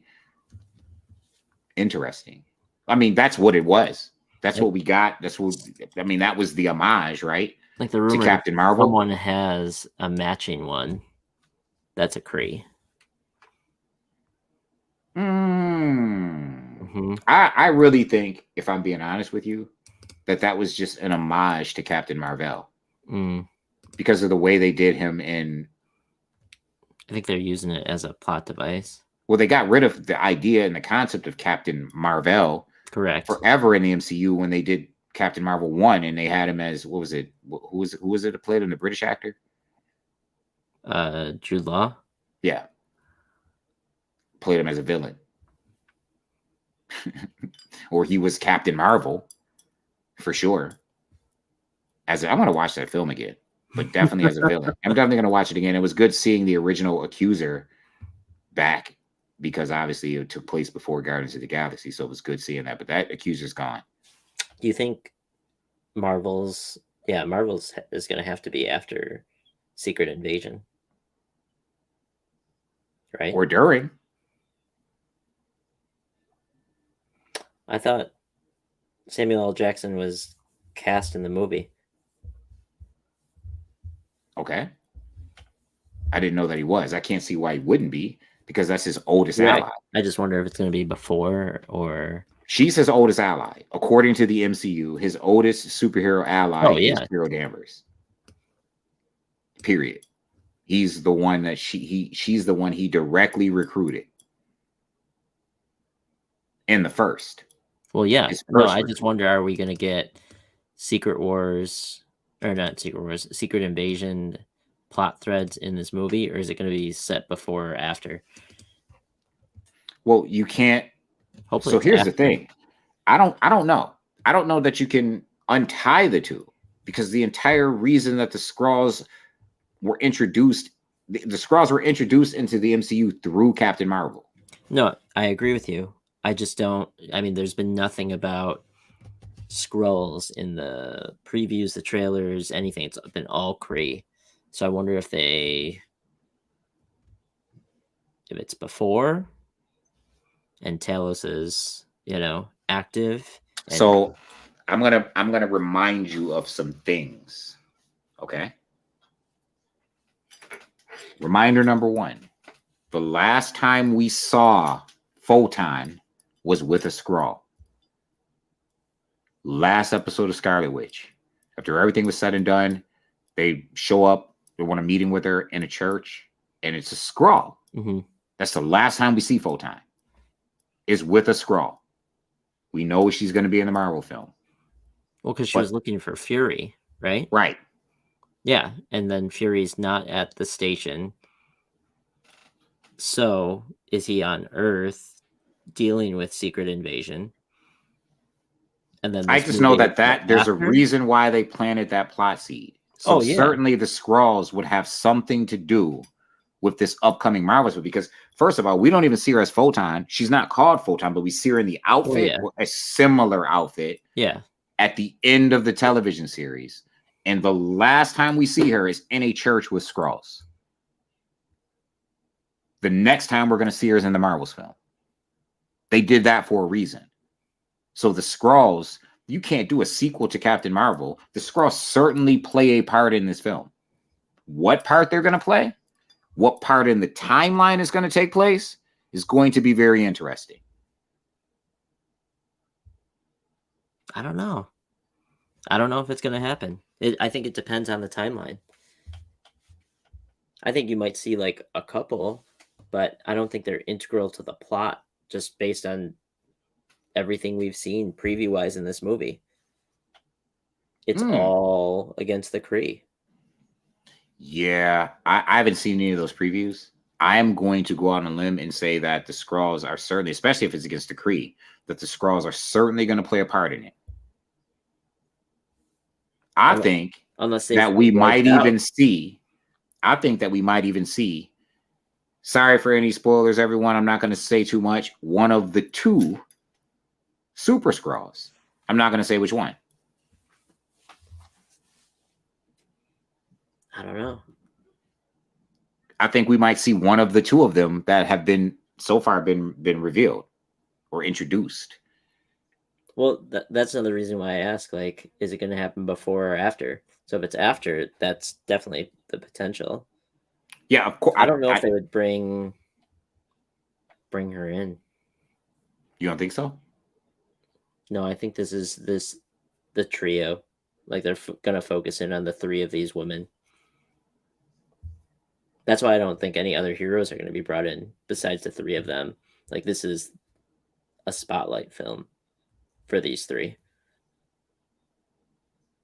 Which is why I don't think it's unrealistic. Obviously, we have to see how Secret Invasion plays out, but for them to bring in, again, that Super Skrull. Like, I really don't see, I don't think it's unrealistic. Certainly it may not happen, but I don't think it's unrealistic if they did. At all. If not as a major part of the film, then certainly as a cameo. It's really going to depend on, again, like where this show goes, ends up. Like, are we going to have a world without Skrulls after this? Are we well, going the to have question just is, right? the Super Skrull, you know? With as things stand, how do we get to Armor Wars? How do we get to Armor Wars as things stand? That's not even scheduled officially now. That got Oh, really? That got bumped and like put on a. I wonder if it got bumped because of how things stand, to be because of the current determined. status quo. I mean, it got bumped before that. It went from being slated with a date to then. But I wonder if that has to do with the current status quo. No, that was like a year and a half ago, dude. But I wonder if that has to do. I understand what you're saying, but I wonder if that has to do with things that were slotted to take place in Secret Invasion. You understand what I'm saying? I wonder if they changed that because of what was slotted to take place in Secret Invasion. I mean, we've known Secret Invasion was I coming think they for a were long just time having as well. production issues based Okay. on what they were saying. Right, because I mean, clear. So then it begs the question: where is this character?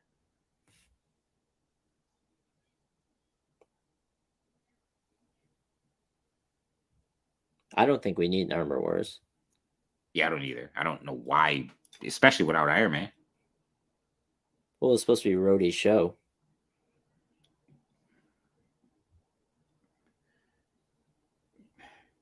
Again, we're talking Armor Wars. I mean, it would be cool if you're bringing in some of the Soviet super soldiers, right? Like if you're giving us some real cool characters like Crimson Dynamo, you know what I mean? Like that would be really cool. It would really be cool. I don't think that's the route that we're gonna go. Obviously, you're bringing in Riri. I think it's a good vehicle to really start to push and promote, characters like Riri Williams. Oh yeah. I think it's a really good, because isn't that show put on hold now too? I just don't. That one I don't know. I just don't know how you would do Armor Wars Without Iron Man. Well, it's without Iron Man. It's without Justin Hammer. Mhm. Like who else is building armor? Like Mhm. who would be the antagonist there? Well, Ultron was supposed to be in the series. Obviously, you'd have to add again Crimson Dynamo. He'd have to come from somewhere. You already showed some semblance of Soviet super soldiers. There were two characters we got that are Soviet. We got the Ursa Major and the Man Bear, and we got, oh boy, their version of Captain America. You know what I'm talking about, and the Black Widow film.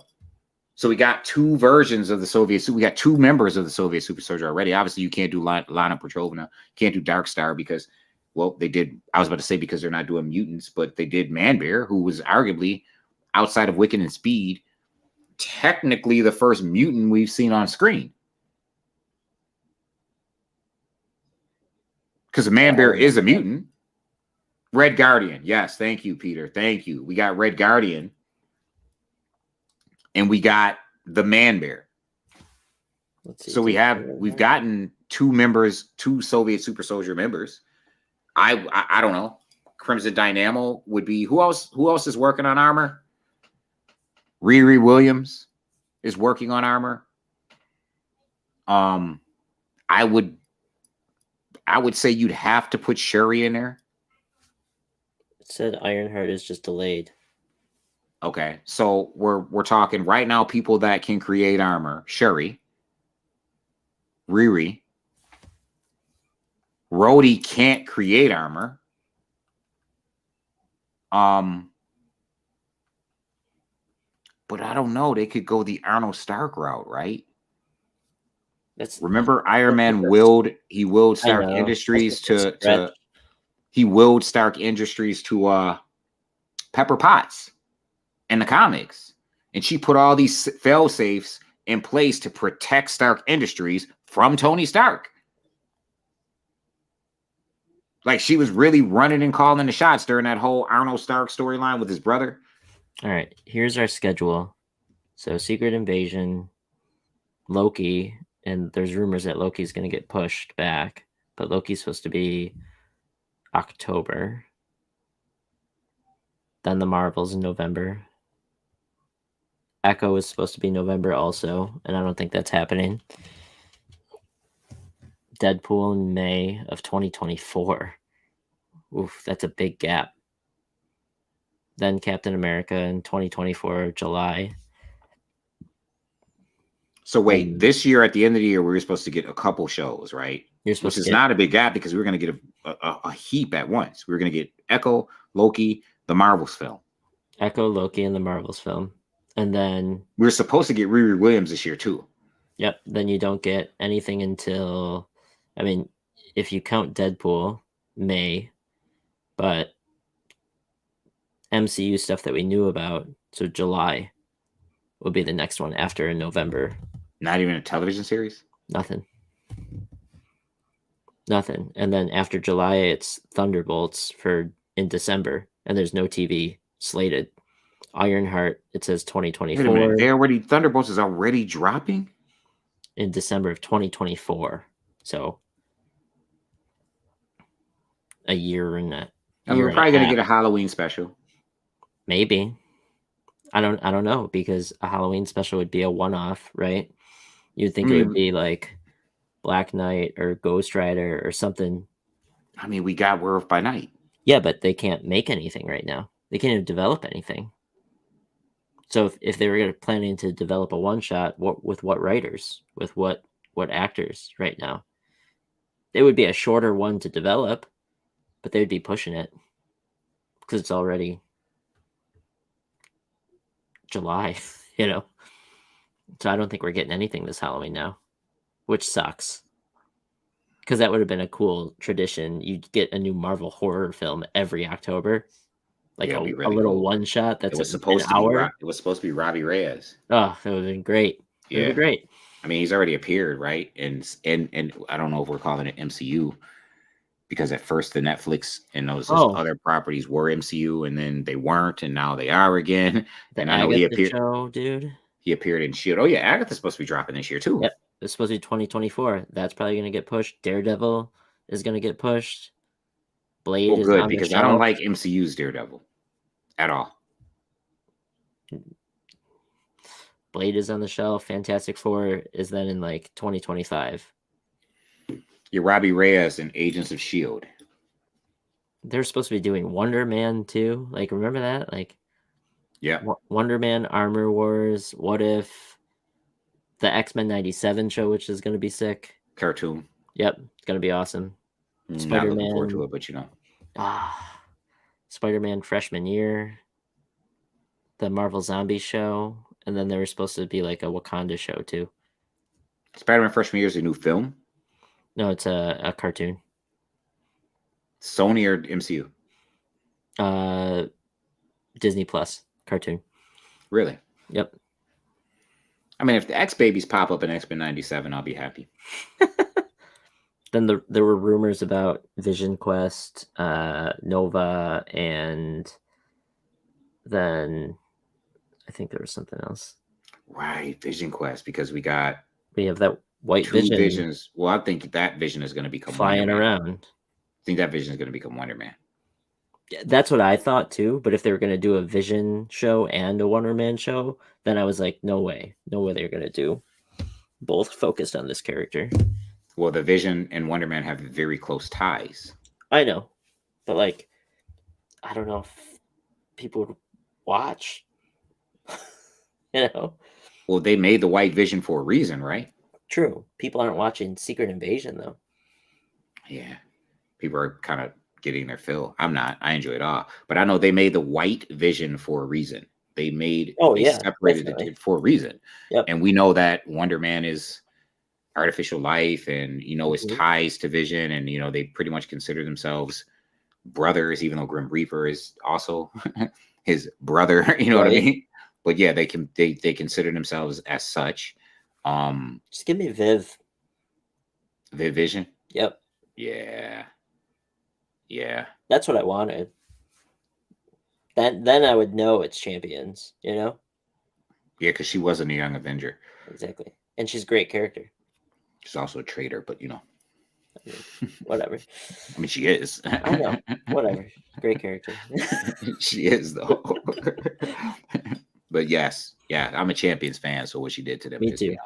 Really pissed me off. But she's been redeemed, right? She's back on the side of the Angels. She shows up in that Funeral for a Friend, Death of Miss Marvel, and you know what I mean. So that was good to see her. It was really good to see her. Viv Vision is a nice, affordable. Man, you can still afford Viv Vision. Y'all should go out. That is a great. Listen, that Vision limited series. That series.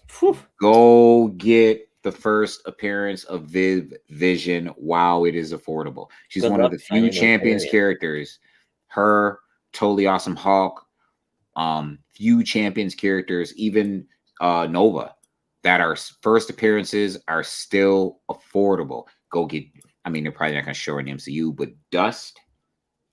Dude, Dust is not affordable when it comes to like try and find a newsstand of that book. I got one.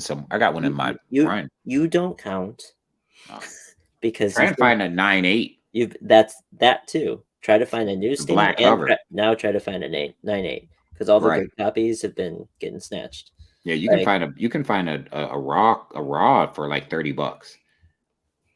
Yeah, most likely it's not a 9.8. Yeah, it's tough. It's It's really tough to get a 9.8 of that book. almost impossible, Yeah, dude. it really is because that all black cover and it's really all black. It's And really tough. The paper on those books they weren't great. They were always frayed, getting them out of the diamond box. I thought the cover quality, the paper used on the cover of those books, though that X-Men run was a little bit better. I mean, look at Spider-Punk, right? It prints really well, but it had that like paper from that era just had the quality that it's not smooth. It has that like matte finish almost to the paper. So if it got nicked at all, or if it was like moving around in the box, the color would rub, or like the corners would fray up real easily. Like they were never sharp spines on those books. Hold on, wait a minute. Love the Vision series run that introduced the family Vision. Yes, make sure Peter says it. Make sure if you're out there, you're speccing, you're collecting for investment purposes, make sure you have that run, that first appearance of Viv Vision, Totally Awesome Hawk, Amadeus Cho's first appearance, Nova, Sam Alexander's first appearance. We're just dropping them all. Dust. Have Dust first appearance. Have the obscure ones, right? Some of those champions first appearances that appeared in Champions, like Snowguard, not Snowguard, Snowbird, whatever her name is. Yeah, tough Snowguard. book to find. Snowbird 2, right? Because Snowbird 1 was in Alpha Flight. So you're right. Yeah, Snowguard. I was about to say because and then getting all new X-Men #1 while you're at it, you know. You get so angry. That's what we're doing. All new X-Men #1. That's Young X-Men, man. No. Come on. Listen. You're talking the kids. Yeah. Have it for sure for their first appearance. I know. But I mean, I don't think Cyclops is going to be relevant anymore. I don't think they're bringing him back. No. At all. So, I mean, I'd look for some of the more obscure, that affordable champions. More relevant than all of them. Well, yeah. Yep. Yep. Actually, and that series is about to drop too. It is. So, you know what? If you find them, buy them. Yeah. Yeah. I like it. I hate that team. I mean, I've never liked the OG X-Men anyway. I didn't like them bringing the team back and trying to make me like them readable. I mean, if you're trying to make me like them, they just don't have any place. They just didn't have any place to me. It was just like, you don't have any place in the 616. Like, what are you doing here? The best thing they did was get rid of the rest of them and put Cyclops as a champion. Yeah. Take him away from the X-Men side of the universe. Like, completely take him away. I want to reread it. Because I liked that era of X-Men, and when they split, I thought it was great. Which is why I think Kamala Khan is going to return as a champion, in the role of as Cyclops was. And I think she's going to be mentored by Cyclops as well, the older version of Cyclops. Again, he has a very personal relationship with the champions. Like, really personal. He remembers being young and being on that team. He might be likable. His interest. I hate Cyclops. And when he showed up and saved the champions, I was like, I was really feeling like, okay, bruh, we on the same team. Right. And then when White Queen White Queen said what she said to him, and he was like, I already knew what he was talking about because I know your ties to Kamala Khan and Miles Morales, and I know your ties to them because he You hate He Cyclops, doesn't. man. Yeah, man. You hate him. Of course. This is I don't- crazy. I like him a little bit better than Gambit. I mean, that's true. That's true. I like him a little bit better than Gambit. I'm not a fan of Jean Grey either. Oh. I love Jean when she's Phoenix. I like Rachel Summers better as Phoenix. You know what? You're right about that. I like Rachel Summers a lot. Like Rachel Summers actually used Phoenix. Nobody. It's interesting, right? Because while Jean Grey is Phoenix's favorite host, no, Jean Grey didn't use Phoenix like Rachel Summers did. Like she maxed it out. She beat Galactus and she heals Galactus. Like she really maxed out what the potential to be a Phoenix could be. She maxed out the potential. I mean, man, when she went with against the Beyonder, I mean, yeah, he gave her power, but still, you know what I mean? Like Rachel Summers as Phoenix was. You know what I want to read again? I want to read Avengers versus X-Men because it's been a long time. The original one? Yes, no, not the original one. Where they all had the Phoenix Force. AVX and the Phoenix 5. Mhm. Man, stop, dude. I quit. I haven't read it in forever. I There was wonder, like, one good scene get in any that better? entire series. did it get any better from, like, now that it's aged? I mean, it's written well. It's just I don't like the idea of the Submariner and Colossus as Phoenix wielders. It's weird. It's really weird. It's weird. What was dope though, and to me the best scene that came out of it is when Captain America had to go beg the Hulk for help. Not that the Hulk could help against the Phoenix, but he's like, yeah, you don't know who he's talking to. And he's like, yeah, I hate to come to you. And then you just want to be left alone. Like, yo, it always seems like you save us every time, but we really need your help. Like, yo, it's the Hulk. You know what I mean? Like, yo, you don't even know who he's talking to, man. It's not like the Hulk could help, and he wasn't much help. But it was just a great written scene. So has Hope done anything after that series? After what series? Phoenix 5? Yeah, because Hope was huge in Avenger, like AVX. Yeah, she's a major part of the another 5. Right? She's on Krakoa. Now she just got elected to the Council of Krakoa. I haven't been reading. I told you. Oh yeah, she's instrumental in the Sins of Sinister storyline. Oh, okay, that's good. Really instrumental, and she came back. Now I have to pick it all up. She killed Selene. Oh, really? Yeah, of course, but that doesn't mean Selene came back. They wasn't going to resurrect her, which was just really funny because Selene just came back, and she's also a member of the Council of Krakoa now. She always felt she should have been. But what's interesting with Selene is, and as she stated in the most recent Sinister 4 storyline, like, I don't need resurrection protocols to be resurrected. I'm an external. So as long as there's an external alive, if you kill an external, you have to kill them all for any one external to stay dead. They will always resurrect.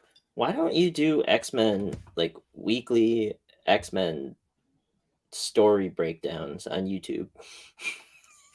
Yo, Trope says that all the time. You should. You make me want to read X-Men again, dude. Yeah, man. That's saying a lot because it was rough for a little bit. I mean, there's only a few X titles to me, and it flip-flops, right? Like before this Marauders run, right before this Marauders run, the House of X, Powers of X, the first Marauders run was really good. Yeah, the first one was really good. Really, really good. Books like Hellions, really, really good. Like it was a really good book. X-Men, not so much, right?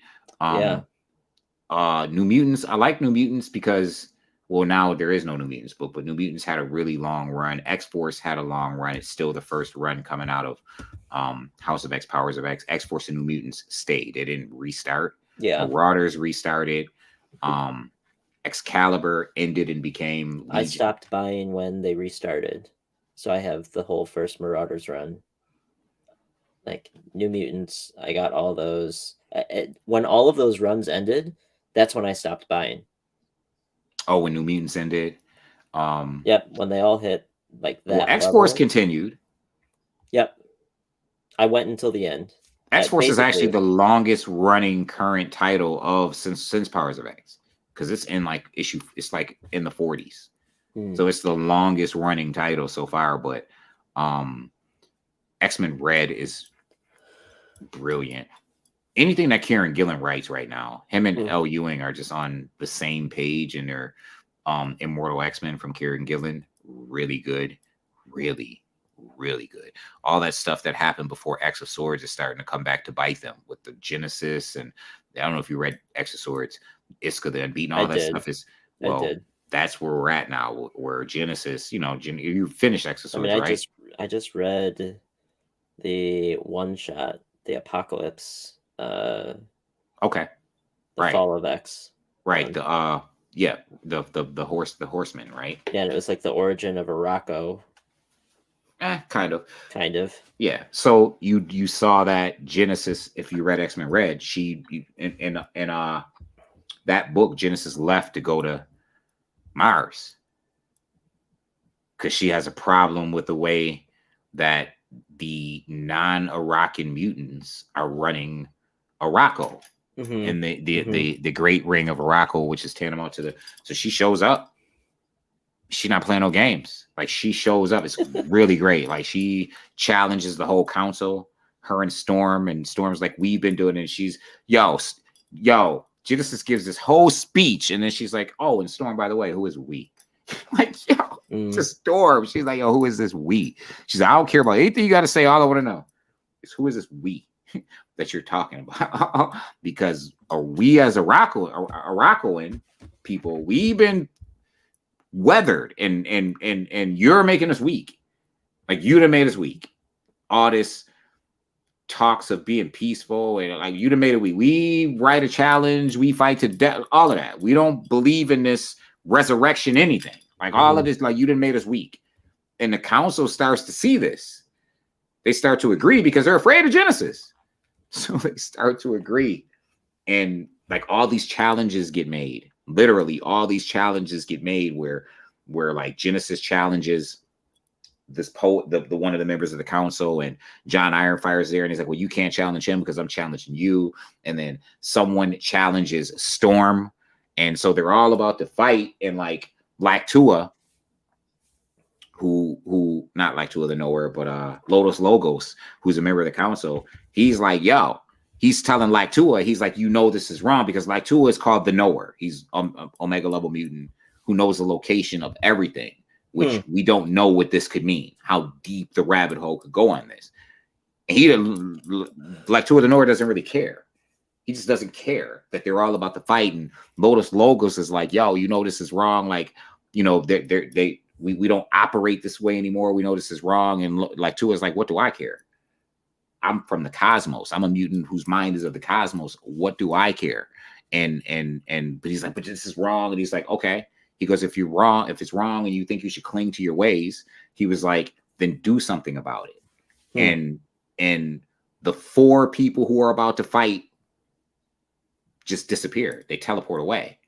And Genesis is like, they ran? This is like an insult in Arakko. You know what I'm saying? Because they ran away, run away. Right. And this is like an insult. And she's like, I could challenge them. I could literally challenge them to the death for this insult. And Lotus Logos says or Lactua the Knower says to her, you could, if you want me to challenge you. And so she like stops. Like, so Harvey sees that powerful. He's like, you could, if you want me to challenge you. And so she stops and she's like, yeah. From this point on, like, I run Arakko. There ain't no ring. I run the joint by myself. So we're gonna see where that goes, because you know, Genesis. What do you think this whole Fall of X is actually going to be then? You think the whole island's going to fall?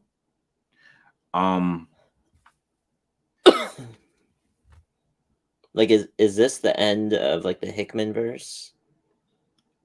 I don't know. So it's supposed to be 3 acts, right? Are we in the 3rd act?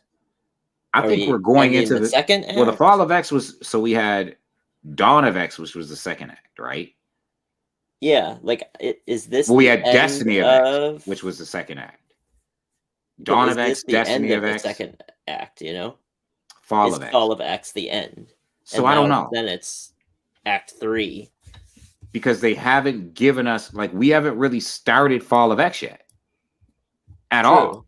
We have these before the Fall of X titles, explaining the Sinister Four, explaining Apocalypse's Horsemen, kind of like giving you a little bit of a breakdown of where the status quo is, right, before you move in. We have that issue where Legion like kills himself. Oh, which one was that? Sons of X. Oh, I didn't get that one. I didn't even know that one was a thing. Yeah, because he got tricked, and then he tricked Mother Righteous. He made a deal with her, and when you make a deal with her, like, you give a piece of your soul, or like Mother Righteous is. So anyway, he killed himself. He actually beat her. So all these stories, right? Mutant First Strike. All these stories are before the Fall. Okay. So the Fall certainly has something to do with whatever Orcus is doing. And mind you, we know that currently there's so much happening.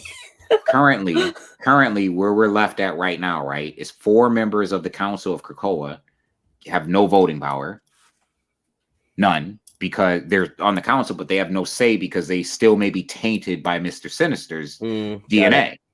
So that eliminates Professor X, the White Queen, Hope Summers, and Exodus. No voting power. So they can't do anything about Sebastian Shaw and Selene being put on the council. Both of them are secretly working for Orcus and also working with Mother Righteous, who is not working for Orcus. Colossus is compromised, and he can't tell anyone because his brother is holding this person captive who has complete control over Colossus. He's a mutant who, whatever he writes, Colossus says and also does. And he's writing. So Colossus is trying to do things to let people know, like, I'm compromised, because the reason why, and he's on the council, and the reason why Selene got voted on the council is because Storm asked Colossus to vote in her place whenever she wasn't there, and Colossus voted with Sebastian Shaw to have Selene added to the council because he was being written to do so. So he's compromised. Dude, there's so much going on. Yeah, Moira MacTaggart is a villain. It's just as bad as the MCU Phase 4. Moira is working with Orcus. Yes, I saw that. She basically said, "You're all you've all failed me in this life. Isn't it her last life, or is this the one before her last life? We don't know. Oh, okay, got it. We know that she couldn't see past this one, right? Right. Yeah. Right. We know. Well, Destiny couldn't. Yeah. And we know that Moira did not want Destiny resurrected. Technically, right? Right. She thought, all right, that's it. She's gonna die, but we don't know if that's true or not. We don't. Exactly. And there's a couple things that Destiny just can't see past. Dude, does that mean? That has to mean that at the end of this all, she's gonna die and maybe everything's reset. What if that happens? That's the out. Yo, that is the out. That would be crazy. Hickman left because the problem is, right? True. This is big. The big he left him an out, but because the big problem is Moira's death resets the entire MCU. Everything, yeah.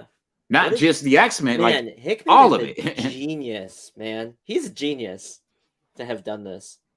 Well, yeah. I mean, most of Marvel is the Hickman verse. I don't know if there is a video where people break down this whole thing and then the impact on the Marvel universe. You got to do it. I would watch it. It would get clicks. Yo, I got to roll up out here. It's 12:40. I know. We've been on for a long time. Listen, everybody. Listen. It has been really dope. Glad y'all hung out with us. Obviously, these shows go wherever we want them to go. We start off one way. We just go where we go, especially when ComicSam and I get together. Shout out to Ian Michael for joining tonight. Shout out to the Comic Sense community, crowd, and crew. I'm going to let Sam get a word. I'm going to have the last word. We're going to get up out of here. Yo, we went all over the place tonight, but it was a lot of fun. It's always fun. We should just call these shop talk with a loose talking shop. Yeah, topic. Bro. Let's do it. I love everyone's participation in the chat. Always appreciate seeing what everyone's doing and everyone's opinions on what we're talking about.